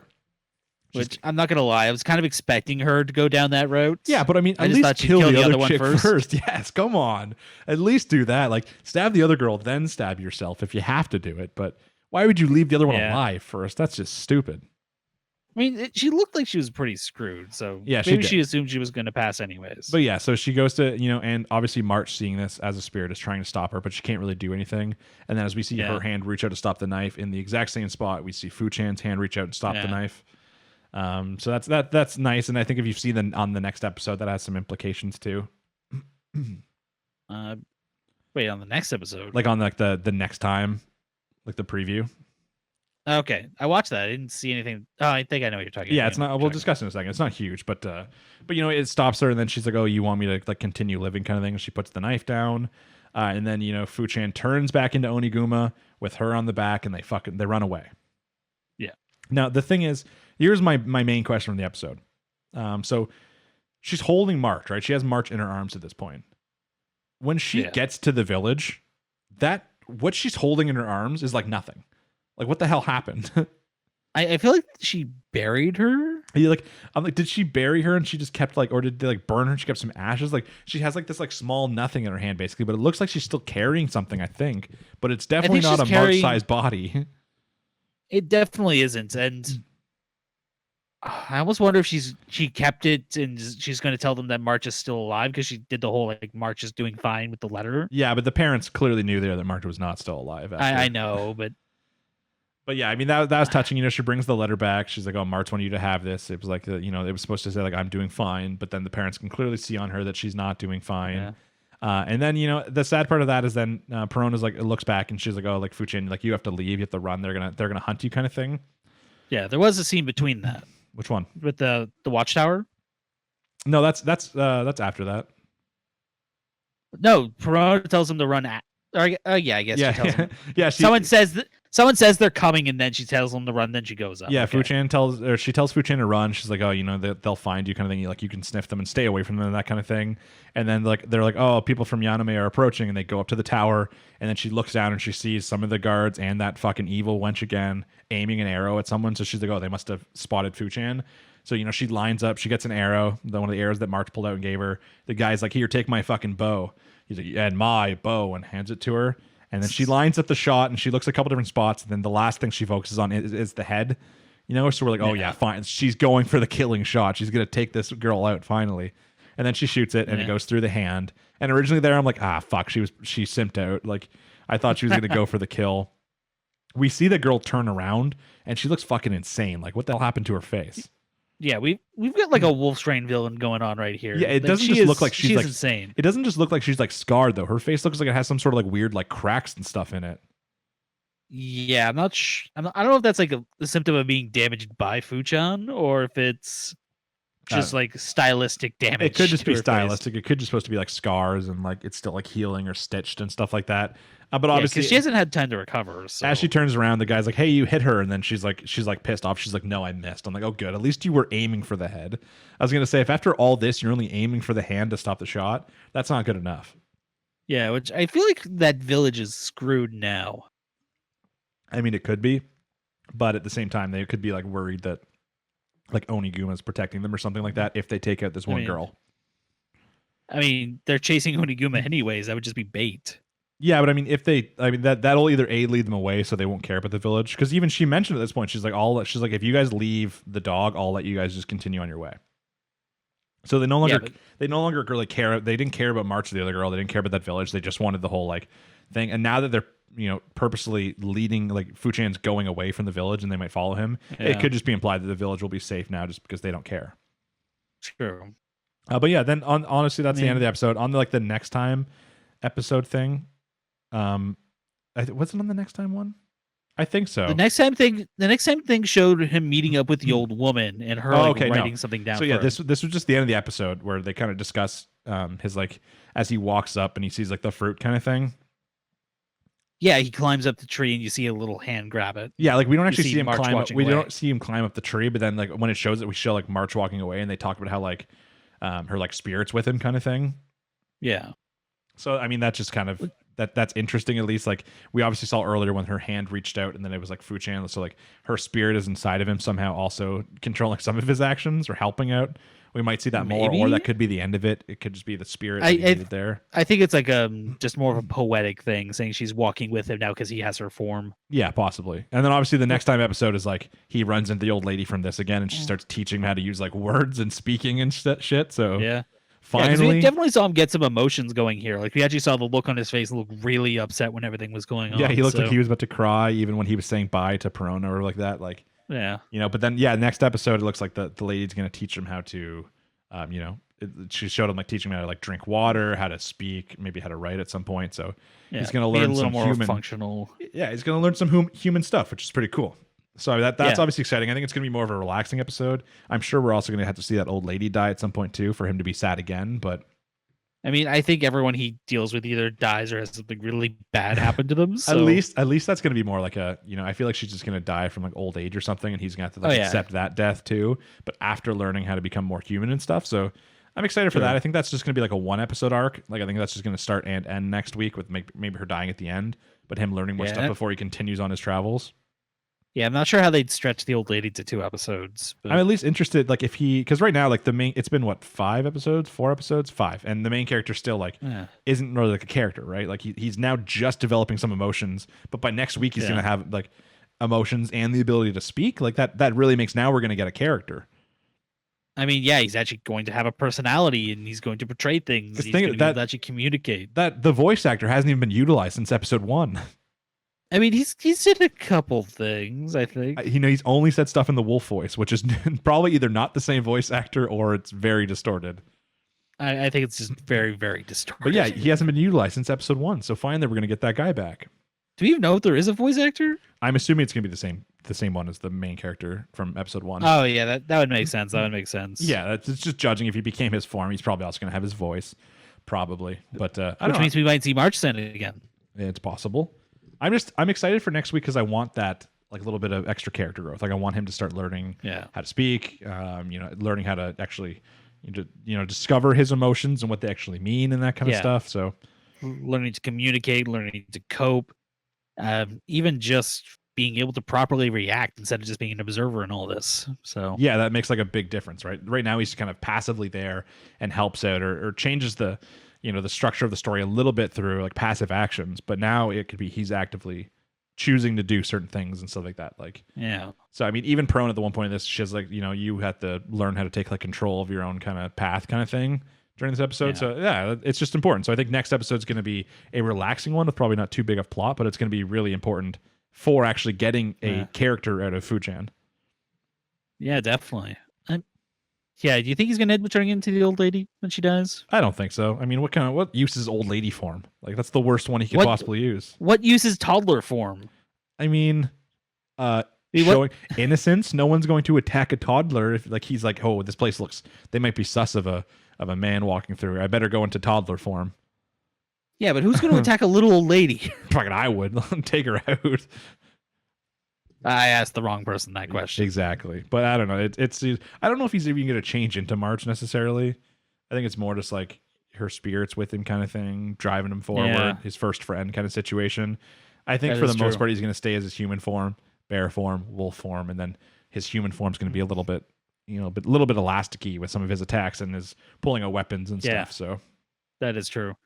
On the note of the form, do you think he can only turn into things that have already died or aren't alive, or is he just not transforming until after they died by chance? It could be he's not doing it, but I mean, technically, we haven't seen him transform to something that is actively alive. Because the first thing he transformed into was a rock, and that's never alive. The next was the wolf, and it was after it died, and the next was Oniguma after it died. So we've never seen him transform into something that is currently living. Yeah, because I mean, if he had turned into Oniguma while Oniguma was still alive, that would have been a completely different fight. That would have been a fucking great fight. I don't know. I guess that leaves March open. Maybe he does turn into March, but he's probably not turning into like Perona or anything. So because she's not still for alive. A long time, anyways. Yeah. Either I'm just excited. Obviously, it seems very much like a good nice emotional show. Like this episode, obviously had a lot. Anytime you go to kill the child. They're trying to tug at the heartstrings a little bit when you take the little girls out. A little bit, yeah. Which is nice. But yeah, realistically, I guess looking back on it now, there wasn't really a good way to wrap up the March story, I think, without having her die. Yeah, I know that they were really trying to work the angle of her like eventually growing up and having kids and all that so she'd have her happy ending. Yeah. But that wasn't happening. No. Instead, at least her spirit gets to live on with Fu-chan and continue and, have a good time. So... Yeah, I mean, she may not get to grow up, but she's technically immortal now. Yeah, boom! Look at that, successful. So good for March. She really nailed it in the end. She got just what she wanted. But yeah, if you guys have any thoughts, opinions, any of that on To Your Eternity, let us know down below. Seems like a very enjoyable show. I'm sure a lot of people out there were quite sad at this episode. Normally when children die in anime, I just kind of laugh. Just in, to be fair, the show did it well, but when you kill like a child, typically it's like you're like, okay, we need to make people sad. What makes people sad? Oh wait, killing dogs and killing children. So let's do those. Yeah. But I mean, it's either that or you're just trying to be edgy. And this one, it didn't. I wasn't necessarily like that sad watching the episode, but at the same time, it wasn't like, oh, this feels cheesy. They're trying to make me sad. I'm like, you know what? I think March had to die. So yeah, it worked into the story. It wasn't just you picked the kid off to up the stakes. Yeah. So. It was an enjoyable episode. Obviously, had a lot of action in it too. I think next episode is going to be nice, calm when we get there. Maybe less to talk about next episode, but at least we get to kind of further off the character growth of Fu-chan. So stick with us, and we'll be talking about that next week with episode number 6, I believe. And I think that's everything we got for the week. We finished all the animes. Everything. I don't think this week I was really, really bad with watching bonus anime. Like I still haven't caught up on like is it Shadow's House or what the hell it's called? Yeah, I got a couple episodes in, but I'm not caught up. I haven't caught up with that. I haven't caught up with Nagatoro yet. I haven't caught up with Slime 300. Like, there's a lot of the beginning shows we watched that I haven't been caught up with because I've still been playing a lot of video games, reading a lot of book. Yeah, I'm not even caught up on Dynazenon or Iruma-kun, which are the two I always watch. I am caught up on Iruma-kun. Haha. I mean, I'm not gonna lie. I read the manga for that one, so I already know what's happening. So it's a little lower the priority list, but yeah. But as we discuss all nice the time, obviously the first priority is doing the episodes that we talk about in the podcast. Oh God, yeah. Since a lot of these come out on the same day, it means like when that Saturday hits, it's like okay, like Saturday night, Sunday night, we have to watch all these anime, like no matter what. And then Monday morning, we literally have to watch these anime before doing the episode because, like as I said, it's about like 4 o'clock now, and we only watched To Your Eternity at like 1. So yeah. We had to get them out as fast as possible. So, yeah, you got any final thoughts on the episode at all, or anything to look forward to next week? Other than the fact that it's kind of a controversial topic week, that's all I gotta say. Yeah, I mean, it's only going to look controversial based off like the whatever title we choose. But I am genuinely curious as to people's opinion, right? Because it's still a big issue in like modern times, and I feel like anime seems like it's a little bit behind the times on which angle we should be approaching this from. Yeah, it seems like this is almost like a grab bag you can use just to kind of up the stakes a little bit. I think they did the same thing in Mirai and Nikki. Yeah, exactly. Like back in the day. It's like that. Once again, it's kind of like that edgy darkness that anime always goes to. It's like, okay, what's kind of edgy? Oh, sexual assault is kind of edgy. Let's hop that in. But normally they do that when they want to make you hate a character. They're like, okay, we need people to hate this character. Yeah. What can we do? It's like, okay, he can either sexually assault someone or kill a dog or a child. Like that's how we get genuine hate. But then this one, they're like, okay, but we don't really want you to hate this character yet. We're not sure we're going to take him. So maybe just have a little bit of light sexual assault, you know? Yeah. Oh, God. But I don't know. That's a dangerous term. Yeah, I'm just curious as to people's opinions on it, if they've seen it, or even if they haven't seen this specific case, or even like the Tokyo Revengers we talked about. It's obviously in anime a lot, and I'm just kind of curious as to what people think and how it's handled in anime. Versus how it maybe should be handled. So I'm just curious. Yeah. So that's why it's probably going to be the title. So maybe draw someone in to discuss it. But you got a final thought here? No, I think that's everything for the week. Okay, guys. Well, then we will be seeing you next week for what could be our last online podcast. As always, if you finish this episode, if you watch any part, we ask that you like, subscribe, most importantly, comment as always. Comments help for the algorithm. So even if you don't have anything important to say, just drop any sort of comment. You can even just type algorithm in the comments. That helps. Yeah, we appreciate every bit of interaction. Everything helps, and it's always nice seeing just how many comments we get and what's being talked about. So yeah, and as I mentioned before too, obviously with some of the subreddits, we can't even post in them anymore. Some of them are still really, really nice. Yeah. But if you have somewhere you can share this, like if you have a friend that watches anime, or you want to share it on a Discord or a Facebook or anything like that, or even like a subreddit you're in, that would be really appreciated. We're just trying to get this out to as many people as possible. We are, I think, just at like the 500 subs now, so we're halfway towards our goal by the end of the year, which is 1,000. So that'll be really cool. If we can hit that 1,000, it'll be really nice. So anything you guys can do to help, we appreciate it. I think other than that, guys, we will be seeing you next week for episode number 36. As always, I've been Cam. And I'm Jimmy. Take it easy, guys. Thanks for watching. Thanks for listening. Peace. Peace.